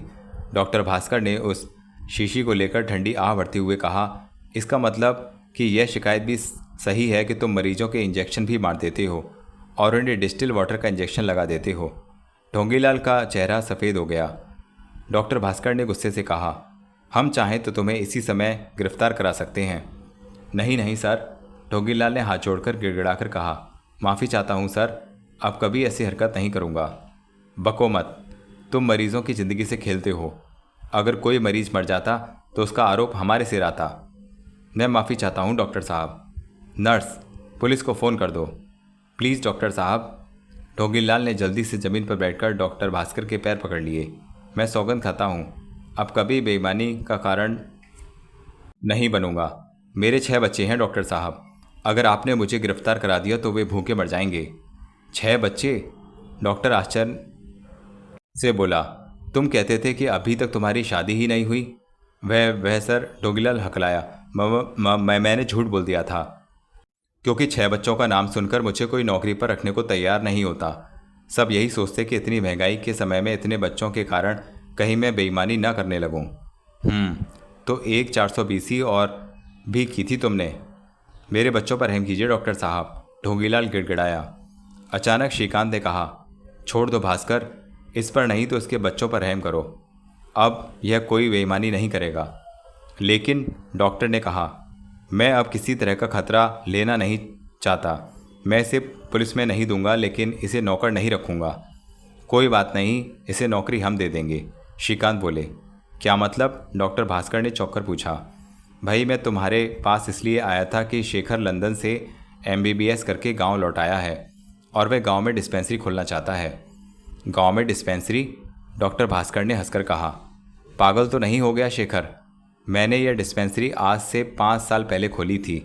इन 5 सालों में ही मैंने कोठी बनवा ली है और कार भी खरीद ली है। श्रीकांत मुस्कुराकर बोले, तुम उसकी भावनाओं को समझ नहीं पाओगे। फिर उन्होंने ढोंगीलाल से पूछा, क्यों भाई, तुम गांव की डिस्पेंसरी में काम करना पसंद करोगे? अरे साहब, मैं तो जहन्नुम में भी नौकरी करने को तैयार हूँ। मुझे अपने 6 बच्चों का पेट पालना है। बेईमानी तो नहीं करोगे? सौगंध खाता हूँ, अब कभी बेईमानी नहीं करूँगा, श्रीकांत ने डॉक्टर भास्कर से कहा। मैं इसे अपने साथ ले जा रहा हूँ भास्कर। आप अब मुझे एक नर्स और दिला दीजिए। भला गांव में जाकर रहने को कौन नर्स तैयार होगी? अचानक नर्स बोल उठी। सर, गुस्ताखी माफ़ हो तो एक बात कहूँ? हाँ हाँ कहो, डॉक्टर भास्कर ने कहा। मैं एक ऐसी नर्स को जानती हूँ जो हर जगह जाने को तैयार है, लेकिन उसके साथ एक ट्रेजेडी है। ट्रेजेडी? वह गूंगी और बहरी है। गूंगी और बहरी है? आश्चर्य से डॉक्टर भास्कर ने कहा। फिर उसने नर्स की ट्रेनिंग कैसे कर ली? जिस समय उसने ट्रेनिंग की थी वह गूंगी बहरी नहीं थी। क्या मतलब? सर, नर्स दुख भरे स्वर में बोली, मंजू मेरी बचपन की सहेली है।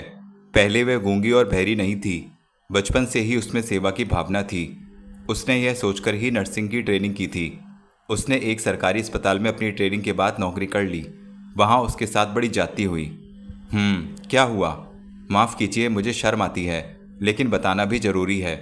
मंजू को जिस अस्पताल में नौकरी मिली, वहाँ के डॉक्टरों की नीयत उसे देखकर खराब हो गई, क्योंकि मंजू बहुत ही सुंदर है। मंजू नाइट ड्यूटी में थी। सिविल सर्जन एक मरीज को देखने का बहाना करके उसे अपनी कार में बिठाकर एक कोठी में ले गया, जहाँ कई डॉक्टर और भी थे। उन सब ने मिलकर मंजू के साथ बलात्कार करने की कोशिश की, लेकिन मंजू के साथ इस घृणित कार्य में वे सफल नहीं हो सके, क्योंकि मंजू किसी तरह उनके चंगुल से भाग निकली और सड़क पर आते ही एक ट्रक से टकरा गई। इसी एक्सीडेंट में वह सुनने और बोलने की शक्ति खो बैठी। ओह, श्रीकांत ने सहानुभूति भरे स्वर में कहा। यह कब की बात है? डॉक्टर भास्कर ने पूछा। लगभग 1 साल हो गया। तब से उसने कोई नौकरी नहीं की? जी नहीं, उसे नौकरी चाहिए। वह अपनी बूढ़ी, अपाहिज और विधवा माँ की एकमात्र सहारा है। लेकिन क्या वह एक पुरुष डॉक्टर के साथ गांव में जाकर रह सकेगी? जब उसे यह पता चलेगा कि उसे डॉक्टर शेखर की डिस्पेंसरी में नौकरी मिल रही है, तो वह फौरन तैयार हो जाएगी। क्यों? क्या वह शेखर को जानती है? श्रीकांत ने चौंककर पूछा। वह नहीं जानती, लेकिन मैं डॉक्टर शेखर को अच्छी तरह से जानती हूँ। वह कैसे? जब शेखर बाबू MSc में थे तो मैं BSc में थी। मैं उनकी मंगेतर कृष्णा को भी जानती हूँ, वह मेरी सहेली है। ओह, वेरी गुड। मैं डॉक्टर शेखर के चरित्र से भली भांति परिचित हूँ। मंजू को मुझ पर विश्वास है। ठीक है, डॉक्टर भास्कर ने कहा। लो भाई श्रीकांत, तुम्हारी दोनों समस्याएं हल हो गईं। श्रीकांत ने अपने पते का एक कार्ड ढोंगीलाल को और दूसरा नर्स को दे दिया और फिर नर्स से बोला, कल सुबह 10 बजे तक मंजू को इस पते पर भेज देना। ढोंगीलाल, तुम भी कल सुबह 10 बजे तक पहुंच जाना। बहुत अच्छा। श्रीकांत डॉक्टर भास्कर से विदा होकर चले गए। शेखर कपड़े पहन रहा था कि आईने में उसे कृष्णा आती दिखाई दी। शेखर कृष्णा की ओर मुड़ा तो उसे कृष्णा की आंखों में आंसू दिखाई दिए। उसने आश्चर्य से पूछा, क्या बात है कृष्णा, तुम्हारी आंखों में आंसू? शेखर, कृष्णा शेखर के सीने से लग गई। उसने भर्राए स्वर में कहा, क्या तुम अपना निर्णय बदल नहीं सकते? यह तुम कैसी बातें कर रही हो कृष्णा? सफ़र पर जाने वाले को आंसुओं से नहीं, मुस्कुराहट से विदा करते हैं। और तुम तो मेरी जीवन संगनी हो। मैं एक कठिन रास्ते पर कदम उठा रहा हूँ, तुम्हें तो मेरा साहस बढ़ाना चाहिए। शेखर, पता नहीं मेरा दिल क्यों धड़क रहा है। मन में बुरे बुरे विचार उठ रहे हैं। वह क्यों? पता नहीं क्यों मन में एक आशंका रह रहकर जाग उठती है कि तुम्हें कोई मुझसे छीन ना ले। पगली, शेखर ने आंसू पोंछकर कहा, जिस दिल में प्यार हो वह ऐसा ही बेईमान होता है। जब मैं 3 वर्ष इंग्लैंड में रहा तब मुझे तुमसे कोई ना छीन सका, तो अब भला कौन छीन सकता है? और फिर हीरापुर कितनी दूर है, जब जी चाहो चली आया करना। लेकिन ऐसा कब तक चलेगा? मैं वहाँ अपना काम जमा लूँ, फिर तुम्हें शादी करने के बाद ले जाऊँगा। कृष्णा शेखर के सीने से लगी सिसकती रही। एक वचन दो कृष्णा। क्या? तुम महीने में एक बार मुझसे मिलने जरूर आया करोगी? जरूर आया करूँगी। अच्छा, अब मुस्कुराने की कोशिश करो। परंतु फिर भी कृष्णा सिसकी भरकर शेखर के सीने से लग गई। तभी बाहर से कार का हॉर्न सुनाई दिया। शेखर चौंक कर बोला, मैं चलता हूँ कृष्णा। शेखर ने कृष्णा के आंसू पोंछे और अपने आंसुओं को रोकने की कोशिश करता हुआ बाहर आ गया। हॉल में मम्मी और बाबूजी खड़े थे। शेखर ने जल्दी से अपने आप को संभाला। बाबूजी ने शेखर को एक लिफाफा देते हुए कहा, यह लो बेटे। यह क्या है बाबूजी? इसमें हीरापुर के मुखिया के नाम एक पत्र है। सुखीराम हीरापुर के मुखिया हैं। गांव वाले उन्हें देवता समझते हैं। मेरे पुराने मित्र हैं। मैंने उन्हें एक पत्र डाक से भी भेज दिया है। आशा है उन्होंने तुम्हारे लिए उपयुक्त स्थान की व्यवस्था कर ली होगी। हम लोग उन्हीं के पते पर तुम्हें पत्र लिखा करेंगे। वहाँ पहुँचकर मुझे लिख देना कि तुम्हें किस चीज़ की या जितने रुपयों की ज़रूरत हो तो मैं भेज दूंगा। अच्छी बात है बाबूजी। शेखर ने बाबूजी और माँ जी के पाँव छुए। दोनों ने उसे आशीर्वाद दिया। माँ जी ने अपने आंसुओं को पोंछते हुए कहा, बेटे चिट्ठी बराबर लिखते रहना। आप चिंता ना करें माँ जी, किसी बात का दुख ना उठाना बेटे। आप लोगों के होते हुए मुझे क्या दुख होगा माँ जी। शेखर माँ जी और बाबूजी के साथ बाहर आ गया। बरामदे में जीप खड़ी थी जिसमें शेखर का सामान रखा हुआ था। नर्स मंजू और कंपाउंडर ढोंगीलाल जीप के साथ खड़े थे। मौसम सुहावना था। मंजू जीप के दाईं ओर थी और ढोंगीलाल बाईं ओर। मंजू रह रहकर ढोंगीलाल को संदेह की नज़रों से देखने लगती थी। श्रीकांत ने ढोंगीलाल से कहा, ढोंगीलाल ईमानदारी से काम करना। आप चिंता ना कीजिए, अब मैं जीवन भर कोई बेईमानी ना करूँगा। आप सचमुच देवता हैं। आपने मेरे 6 बच्चों को भूखों मरने से बचा लिया। 6 बच्चे? शेखर ने चौंककर ढोंगीलाल की ओर देखा। जी हाँ, ये सब बच्चे फैमिली प्लानिंग से पहले ही की पैदावार हैं। ढोंगीलाल ने घबराकर कहा। हाँ बेटे, ढोंगीलाल के 6 बच्चे हैं, श्रीकांत बोले। शेखर का जीप में बैठना था कि ढोंगीलाल बोला, सर आपको आपत्ति ना हो तो नर्स को आगे बैठा लीजिए। क्यों? मुझे इसकी आंखों से डर लगता है। ऐसे देखती हैं जैसे बिल्ली चूहे को देखती है। फिर बहरी गूंगी औरतें वैसे भी खतरनाक होती हैं। पता नहीं कब झगड़ा शुरू कर दे। श्रीकांत के इशारे पर नर्स अगली सीट पर बैठ गई। ढोंगीलाल पीछे जा बैठा। मंजू किनारे पर सिमटी सुकड़ी बैठी थी। शेखर ने जीप स्टार्ट की।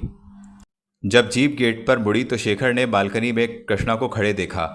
उसने भी हाथ हिलाकर उसके हिलते हाथ का जवाब दिया। शेखर अपने ओठ भींचकर आंसुओं को रोकने की कोशिश करने लगा। शेखर की जीप ऊंचे ऊंचे ऊबड़ खाबड़ रास्ते पर उछलती कूदती हीरापुर गांव की ओर बढ़ रही थी।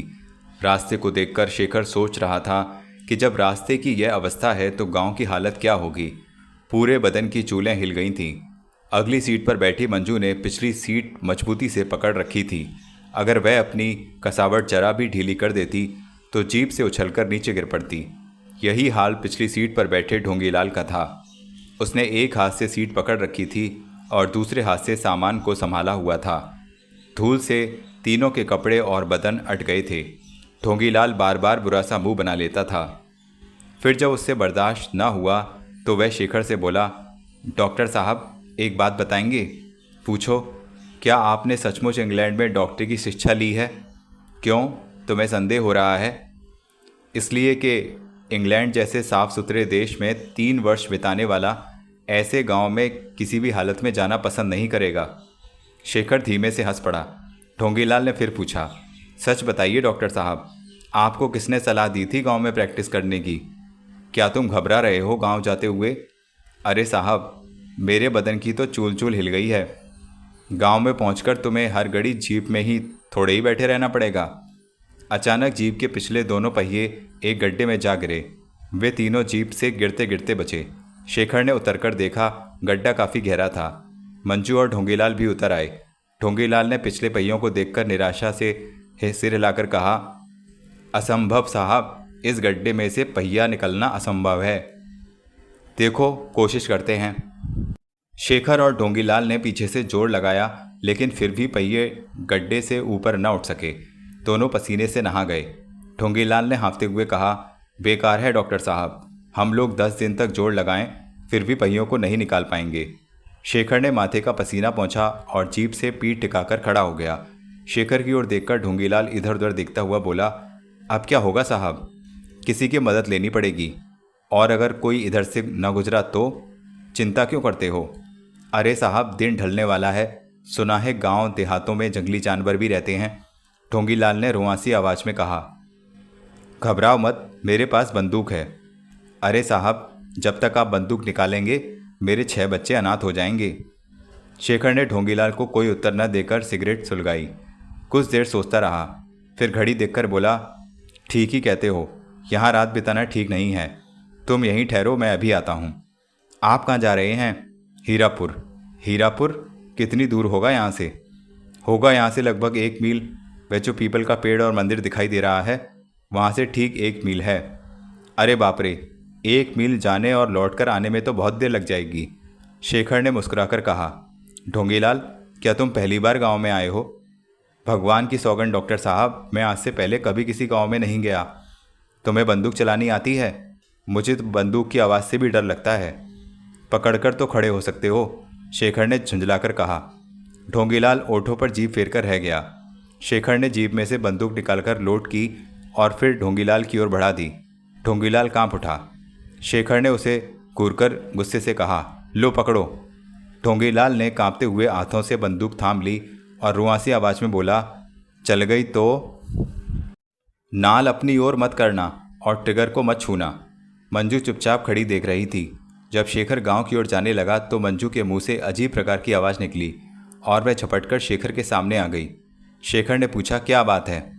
मंजू इशारे से पूछने लगी कि वह कहाँ जा रहा है। शेखर ने इशारे से उसे समझाने की कोशिश की कि वह गांव में जा रहा है। मंजू के चेहरे पर हवाइयाँ उड़ने लगीं। उसने भयभीत नज़रों से ढोंगीलाल की ओर देखा और फिर सीने पर हाथ रखकर शेखर के साथ चलने का इशारा करने लगी। शेखर ने इशारे से मना किया और गांव की ओर चलने लगा। मंजू भी तेजी से उसके पीछे पीछे चल पड़ी। ढोंगीलाल ने उन दोनों को जाते देखा तो इस तरह मुंह बनाया जैसे वे दोनों उसे मौत के मुंह में छोड़कर जा रहे हों, लेकिन फिर जीप से पीठ ठिकाकर खड़ा हो गया। कुछ देर बाद मंजू और शेखर उसकी नज़रों से ओझल हो गए। रात का अंधेरा बढ़ता जा रहा था। ढोंगीलाल के चेहरे का रंग उड़ता जा रहा था। बदन की कंपकपी भी बढ़ती जा रही थी। सांझ की लालिमा सुनहरे रंग में ढलती जा रही थी। अपने अपने बसेरों की ओर लौटते परिंदों की चहचहाहट से कान में पड़ी आवाज़ें सुनाई नहीं दे रही थीं। ढोंगीलाल जीप के बोनट से पीठ लगाए खड़ा था। उसने बंदूक इतनी मजबूती से पकड़ रखी थी जैसे अगर ढीली हो गई तो बंदूक उसके हाथों से निकल जाएगी। इसके साथ उसकी गर्दन बड़ी तेजी से इधर उधर घूम रही थी। अचानक उसके कानों में एक विचित्र सी आवाज़ की घरघराहट टकराई। उसके कान खड़े हो गए। उसने इधर उधर देखा, लेकिन वह यह अनुमान ना लगा सका कि वह आवाज़ किधर से आ रही है। धीरे धीरे आवाज़ तेज होती जा रही थी। उसके साथ ही ढोंगीलाल का रंग सफ़ेद होता जा रहा था। बदन के रोंगटे खड़े होते जा रहे थे। अचानक जीप के पास एक जोरदार हिनहिनाहट की आवाज़ गूंज उठी। उसके साथ ही ढोंगीलाल की जोरदार चीख भी गूंज उठी और वह मुंह के बल धरती पर जा गिरा। न जाने कैसे बंदूक की लिबलिबी दब गई और फायर की आवाज़ से जंगल का सन्नाटा गूंज उठा। ढोंगीलाल आंखें मूंदे इस तरह पड़ा रहा जैसे गोली उसी को आ लगी हो। किसी ने ढोंगीलाल की कमीज का कॉलर पकड़कर पीछे से उठाया। ढोंगीलाल की हल्की सी चीख निकली। उसका बदन थरथर काँप रहा था। फिर एक अपरिचित स्वर सुनाई दिया, अबे कौन हो तुम? ढोंगीलाल ने चौंक कर आंखें खोल दी। उसके सामने एक हट्टा कट्टा नौजवान खड़ा था जिसके बदन पर किरसिज और चमड़े की जैकेट थी। ढोंगीलाल ने कांपती आवाज़ में पूछा, मैं जिंदा हूँ। जिंदा ना होते तो बात कैसे करते? फिर वह गोली किसी को नहीं लगी। वह आपने चलाई थी? नहीं, तुम्हारी बंदूक से चली थी। अरे बाप रे। ठोंगीलाल कांपकर बंदूक की ओर देखने लगा। तभी पास खड़ा घोड़ा हिनहिनाने लगा। ठोंगीलाल बिदक कर पीछे हट गया और भय से कांपते हुए घोड़े की ओर देखने लगा। फिर उसने नौजवान की ओर देखते हुए कांपती आवाज़ में कहा, आप डाकू हैं? क्या बकते हो? नौजवान ने कहा, यह घोड़ा? घोड़े क्या सिर्फ डाकुओं के पास होते हैं? फिर आप कौन हैं? पहले तुम बताओ कि तुम कौन हो, यह जीप किसकी है और तुम यहाँ क्या कर रहे हो? मेरा नाम ढोंगीलाल है, मैं डॉक्टर साहब का कंपाउंडर हूँ। उन्हीं की है यह जीप। तुम बम्बई से आए हो? जी हाँ। हीरापुर जा रहे थे? जी हाँ। लेकिन तुम अकेले क्यों हो? डॉक्टर साहब भी थे, नर्स भी थी। जीप गड्ढे में फंस गई है, इसलिए डॉक्टर साहब हीरापुर गए हैं मदद लेने। नर्स भी उनके साथ गई है। जीप तो अभी निकल जाएगी। सच? हीरापुर से तो मदद आने में काफ़ी देर हो जाएगी। मगर आप कौन हैं? मैं हीरापुर के मुखिया का बेटा हूँ। शुक्र है भगवान का। तुम यही ठहरो, मैं ट्रैक्टर मंगाता हूँ। ट्रैक्टर? हाँ, उस पीपल के पीछे हमारे खेत में ट्रैक्टर चल रहा है। नौजवान घोड़े पर सवार होकर चला गया। शेखर और मंजू हीरापुर पहुंचे तो अंधेरा और भी गहरा हो चुका था। हल्का हल्का कोहरा छाया हुआ था। किसान कंधों पर हल रखे बैलों को हाँफते हुए खेतों से लौट रहे थे। बैलों की घंटियों के गूंजते हुए स्वर बहुत ही भले लग रहे थे। कभी किसी दूध पीते बछड़े के डकारने की आवाज़ भी सुनाई दे जाती थी। गांव के छोर पर कुआं था जिस पर कुछ लड़कियां पानी भर रही थीं। शेखर और मंजू को देखकर वे रुक गईं। मंजू का डर के मारे बुरा हाल था। चेहरा सफ़ेद पड़ा हुआ था, उसकी सांस फूली हुई थी। कुएं के पास पहुंचकर शेखर ने एक लड़की से पूछा, मुखिया जी का घर किधर है? लड़कियों ने एक दूसरे की ओर देखा और हंसने लगीं। एक लड़की ने पूछा, शहर से आए हो? हाँ। क्या काम है मुखिया जी से? हम लोग यहाँ डिस्पेंसरी खोलेंगे। डिस्पेंसरी? लड़की ने आश्चर्य से पूछा। नहीं, शफा खाना यानी अस्पताल। अस्पताल गांव में? लड़की ने आश्चर्य से कहा। जी हाँ, मुखिया जी के घर का रास्ता बता दो। उस लड़की ने अर्थपूर्ण नज़रों से दूसरी लड़कियों की ओर देखा और फिर एक और इशारा करके बोली, उधर गली में बिल्कुल आखिरी घर है। काला पर्दा पड़ा होगा दरवाजे पर। शेखर उस ओर चल दिया। मंजू भी उसके पीछे चल दी। वह बार बार पलटकर भयभीत नज़रों से उन लड़कियों की ओर भी कभी कभी देख लेती थी। लड़कियों ने अपने मुंह में संकोच से दुपट्टों को दबा रखा था और वे हंस रही थीं। कुछ देर बाद शेखर और मंजू उस मकान के सामने पहुंच गए जिसके दरवाजे पर काला पर्दा लटका हुआ था। शेखर हैरान हुआ कि गांव के मुखिया का घर इतना साधारण और इतना गंदा था। उसने बढ़कर दरवाजे में लगी कुंडी जोर से खटखटाई।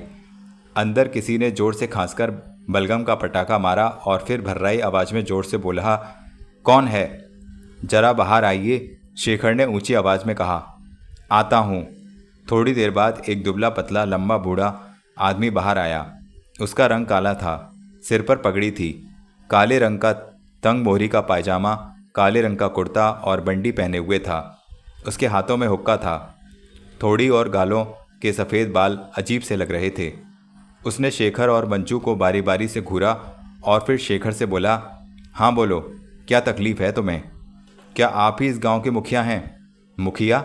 बूढ़े ने आश्चर्य से कहा। जी हाँ, मैं मुखिया जी से मिलना चाहता हूँ। तभी किसी बच्चे के रोने की आवाज़ सुनाई दी। वे तीनों चौंककर उस ओर देखने लगे। एक औरत 5-6 साल के बच्चे को गोद में लिए रोती हुई उसी ओर आ रही थी। उसके पीछे पीछे एक आदमी था जो उस बच्चे और उस औरत को गालियाँ बकता जा रहा था। जब से वे लोग पास आए तो हुक्के वाले बूढ़े ने हुक्का गुड़गुड़ाते हुए कहा, क्या बात है दीनू, मुन्ना क्यों रो रहा है? वैद्य जी, साला खाट पर से खेलते खेलते गिर पड़ा। इसका हाथ ही सीधा नहीं हो रहा। हाथ छुओ तो भैंसी की तरह डकारने लगता है। वैद्य जी ने औरत को घुड़का। क्या ऊधम मचा रखा है? बच्चों की देखभाल ढंग से नहीं करती? वैद्य जी, मैं तो खूब देखभाल करूँ हूँ, औरत ने रोते हुए कहा। यह ससुरा है ही बड़ा आरामी, आदमी बोला। इसे इधर ला, डॉक्टर वैद्य जी ने डपटकर औरत से कहा। औरत बच्चे को पास ले आई। बच्चा बराबर रो रहा था। वैद्य जी ने बच्चे को डपटकर कहा, चुप रह बे, कान फाड़े डाल रहा है। बच्चा सहमकर चुप हो गया। वैद्य जी ने उसका हाथ पकड़कर बड़ी बेरहमी से हिलाया। बच्चे की चीखें निकल गईं। शेखर ने जल्दी से आगे बढ़कर कहा, यह आप क्या कर रहे हैं?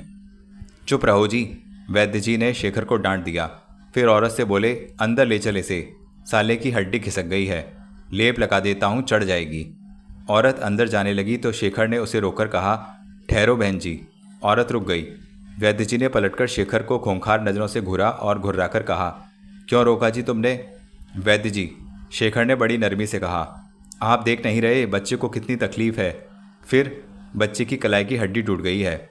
वाह, हड्डी टूट गई है? वैद्य जी ने हाथ नचाकर कहा, हमने तो जैसे झक मारी है 30 साल से। फिर वैद्य जी ने औरत से कहा, चल रही, अंदर चल बच्चे को लेकर। जी नहीं, शेखर ने शुष्क लहजे में कहा, मैं इसकी इजाज़त नहीं दूंगा। अरे वाह, तुम कौन होते हो इजाज़त देने वाले? तभी पीछे से एक लड़की की आवाज़ आई, बापू, यह डॉक्टर है, डॉक्टर। क्या? उसने आश्चर्य से शेखर को घूरा। शेखर ने गंभीर स्वर में कहा, जी हाँ, मैं डॉक्टर हूँ। भला यहाँ डॉक्टर का क्या काम है? मैं यहाँ डिस्पेंसरी खोलने आया हूँ। डिस्पेंसरी? शफाखाना यानी अस्पताल। वैद्य जी के चेहरे पर कई रंग आए और चले गए। शेखर ने औरत से कहा, बहन जी, इसे मेरे साथ ले चलो, कलाई पर प्लास्टर चढ़ाना पड़ेगा। अरे जाओ जाओ, वैद्य जी ने आगे बढ़कर घुर्राकर कहा, तुम होते कौन हो मेरा धंधा खराब करने वाले? खबरदार जो बच्चे को हाथ भी लगाया। आप मेरे पिता के समान हैं, फिर भी मैं आपको इस बच्चे का हाथ खराब करने की इजाज़त हरगिज़ नहीं दूंगा। अरे जाओ जाओ, हम 30 साल से इलाज कर रहे हैं, सबको लूला लंगड़ा ही तो बनाते जा रहे हैं। फिर वैद्य जी ने औरत से कहा, चल रही, बच्चे को अंदर ले चल। देखिए बहन जी, अगर आप अपने बच्चे को लूला बनाना चाहती हैं तो कोई बात नहीं, वरना। ओ दीनू, वैद्य जी ने गुस्से से कहा, क्यों रे, तू तो इस तरह गूंगा बना खड़ा है जैसे तेरा या तेरे घर वालों का मैंने कभी इलाज ही नहीं किया। क्यों नहीं किया? दीनू जल्दी से बोला, आज तक वैद्य जी का इलाज ही तो होता रहा है हमारे पूरे घर में। देखो काका, तुम्हारे कितने बच्चे हैं? शेखर ने बड़ी नरमी से पूछा। 5। कितने लड़के और कितनी लड़कियां? 1 लड़का और 4 लड़कियां। यानी तुम्हारे घर में बस एक ही यही लड़का है? हाँ, दीनू ने उत्तर दिया और अपनी पत्नी से बोला, चल रही, ले चल बच्चे को अंदर। वैद्य जी झपटकर औरत से बोले, ले क्यों नहीं जाती बच्चे को अंदर? शेखर ने जरा सी शक्ति से कहा, जी नहीं, मैं इसकी इजाज़त नहीं दूंगा। दीनू, यह लड़का ही तुम्हारे बुढ़ापे का सहारा बनेगा। सो तो बनेगा ही, क्या बुढ़ापे के सहारे को लूला देखकर तुम्हें खुशी होगी? क्या बकते हो जी? दीनू ने गुस्से से कहा, आज तक वैद्य जी ही हमारे परिवार का इलाज करते आ रहे हैं, हम तो इन्हीं से इलाज कराएंगे। फिर दीनू अपनी पत्नी से बोला, चल रही, अंदर चल, सोच क्या रही है? वह अपनी पत्नी को धकेलता हुआ अंदर ले गया। शेखर ने ठंडी सांस ली और वहां से चल पड़ा। मंजू भी उसके पीछे पीछे चल पड़ी। एक किसान हल और बैल लेकर उस तरफ से गुजर रहा था। शेखर ने रोका तो वह आश्चर्य से उसे और मंजू को देखने लगा। शेखर ने उससे कहा, बाबा, हमें मुखिया जी के घर का रास्ता बता दो। शहर से आए हो? हाँ बाबा। किसान ने एक और इशारा करके कहा, उधर चले जाओ, एक बड़ा सा बेरी का पेड़ आएगा, उसी के साथ बड़े से चबूतरे वाला मकान है मुखिया जी का। धन्यवाद काका। शेखर और मंजू उसी ओर चल पड़े। कुछ देर बाद वे बेरी के पेड़ वाले बड़े से चबूतरे के सामने पहुंच गए। हवेली जैसा बड़ा सा मकान था, एक और दालान था। चबूतरे के नीचे एक बुढ़ा भैंस का दूध धो रहा था। शेखर ने उसके पास जाकर कहा, हमें मुखिया जी से मिलना है। बूढ़े ने उन्हें खाट पर बैठने का इशारा किया और दूध धोने के बाद मकान के अंदर चला गया। कुछ मिनट बाद ही अधेड़ उम्र और एक हरे बदन का एक आदमी बाहर आया और शेखर को ध्यान से देखते हुए उसकी ओर बढ़ा। शेखर ने आगे बढ़कर कहा, नमस्ते मुखिया जी। जीते रहो। तुम मुंबई से आए हो? जी हाँ। मुखिया ने आगे बढ़कर शेखर को गले से लगाते हुए कहा, श्रीकांत का पत्र मुझे मिल गया था, तुम उसके होने वाले दामाद हो ना? जी, मुझे मालूम था कि तुम आजकल में आने वाले हो। यह लड़की कौन है? जी, ये नर्स है। तुम्हारा सामान कहाँ है? जीप में है। जीप यहाँ से 1 मील दूर पीपल वाले मंदिर के पास एक गड्ढे में अटकी पड़ी है। कंपाउंडर को वहाँ छोड़कर मैं मदद लेने आया हूँ। मेरा लड़का थोड़ी देर में आने वाला है, उसके साथ ट्रैक्टर भेज दूंगा। जीप को उससे बांधकर गड्ढे से बाहर निकाल लेंगे। तुम आराम से बैठो। जी, मेरा कंपाउंडर बहुत ही डरपोक है। एक नौकर भेजे देता हूँ तुम्हारे नौकर के पास। तभी गली की ओर से तेज रोशनी और गड़गड़ाहट सुनाई दी। मुखिया ने चौंक कर कहा, शायद हमारा ट्रैक्टर आ गया। शेखर ने उसे देखते हुए कहा, जी नहीं, यह तो जीप की आवाज़ है। इसे मेरा लड़का ही लाया होगा। मेरे लड़के के सिवाय गांव में मोटर ड्राइवर कोई जानता ही नहीं। कुछ सेकंड बाद जीप चबूतरे के पास आकर रुक गई। जीप से मुखिया का लड़का उतरा। देखो, मुखिया ने कहा, मैं कहता था वही होगा। शेखर सन्नाटे में खड़ा रह गया। मुखिया का लड़का और कोई नहीं, जसपाल था। शायद जसपाल की नज़र शेखर पर नहीं पड़ी थी। उसने अपने पिता के पास आकर कहा, पिताजी, डॉक्टर की जीप फंस गई थी, मैं निकलवा कर ले आया हूँ। ठोंगीलाल भी जीप से उतर गया। जसपाल एक और चल पड़ा तो मुखिया ने उसे रोककर कहा, अरे सुनो तो बेटे, ये हैं डॉक्टर, अब ये यहीं रहेंगे। इनसे तुम्हारा परिचय भी तो होना चाहिए, क्योंकि गांव भर में एक तुम ही तो शहर में रहे हो और सबसे ज़्यादा पढ़े लिखे हो। ये मेरे एक बहुत पुराने मित्र श्रीकांत के होने वाले दामाद डॉक्टर शेखर हैं। अभी अभी इंग्लैंड से डॉक्टरी की डिग्री लेकर आए हैं। फिर उन्होंने शेखर से कहा, यह है मेरा बेटा, इसका नाम जसपाल है, यह भी शहर में रहकर पढ़ा है। जसपाल ने झटके से अपनी गर्दन उठाकर शेखर की ओर देखा। उसके ओठों पर एक विचित्र सी मुस्कुराहट फैल गई। उसने शेखर की ओर धीरे से हाथ बढ़ा दिया। उसकी अद्भुत मुस्कुराहट रहस्यमय थी। वह बोला, हाथ नहीं मिलाओगे डॉक्टर? शेखर ने मुस्कुराकर हाथ बढ़ा दिया। जसपाल ने भी मुस्कुराकर उसका हाथ अपने हाथ में ले लिया और उसे जोर से दबाते हुए हंसने लगा। लेकिन शेखर के माथे पर बल नहीं आया। उसने जसपाल की शक्ति का उत्तर शक्ति से दिया। मुखिया ने कहा, तुम दोनों शहरी हो, तुम दोनों का मन बहला रहेगा। जसपाल मुस्कुराकर बोला, हाँ पिताजी, खूब गुजरेगी जो मिल बैठेंगे दीवाने दो। अच्छा बेटे, अब तुम इन दोनों को वह जगह दिखा दो जहाँ इनके रहने का इंतज़ाम किया है। चलो डॉक्टर, तुम्हारे रहने की जगह बता दूँ। तभी एक नौकर घोड़े की लगाम पकड़कर ले आया। जसपाल ने वहीं से छलांग लगाई और घोड़े की पीठ पर सवार हो गया। घोड़ा लगामें खींचने से हिनहिनाया और पिछली दो टांगों पर खड़ा हो गया। मुखिया जी मूँछों पर दाब देकर मुस्कुराते हुए बोले, मेरे बेटे जैसा भारत में कोई घुड़सवार नहीं है। जसपाल ने घोड़े को शेखर की ओर मोड़ते हुए कहा, चलो डॉक्टर, सोच क्या रहे हो? शेखर चौंक पड़ा। फिर जीप में बैठकर जसपाल के घोड़े के पीछे पीछे चल दिया। बंचू उसके बराबर में और ढोंगीलाल पिछली सीट पर बैठा था। शेखर के चेहरे पर चिंता की गहरी परछाई डोल रही थी। थोड़ी देर बाद वे लोग गांव से बाहर एक इमारत के पास पहुंच गए। यह इमारत बंगले जैसी थी, लेकिन थी बहुत पुरानी। छत पर खपरेलें थीं। फाटक बहुत पुराना था। जसपाल ने घोड़े पर बैठे बैठे पाँव की ठोकर से फाटक खोल दिया और घोड़े को बढ़ाते हुए बोला, मेरे पीछे चले आओ डॉक्टर। शेखर की जीप घोड़े से पीछे पीछे अंदर पहुंच गई। जसपाल ने घोड़े से कूदकर छलांग लगाई। वह शेखर से बोला, यह बहुत पुराना डाक बंगला है। अंग्रेजी हुकूमत के समय यहाँ कभी कभी अंग्रेज कलेक्टर आकर ठहरा करते थे। एक रात एक अंग्रेज कलेक्टर की किसी ने इस डाक बंगले में हत्या कर दी थी, 20 पहरेदारों के बीच।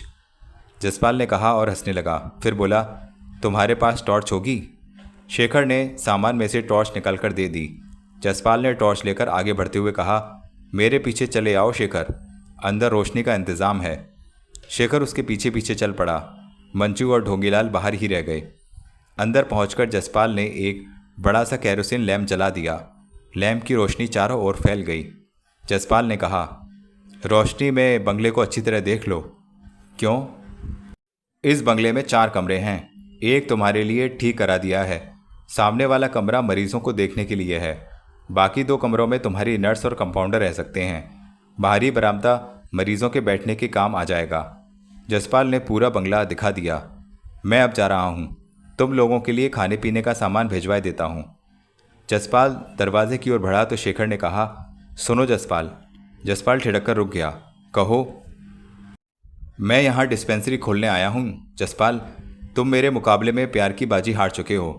तुमने अपनी पराजय प्रसन्नतापूर्वक स्वीकार कर ली होगी। जसपाल ने कहकहा लगाया और बोला, हाँ, मैं कृष्णा से पराजित हो चुका हूँ, लेकिन मेरा सारा भविष्य अंधकारपूर्ण हो गया है।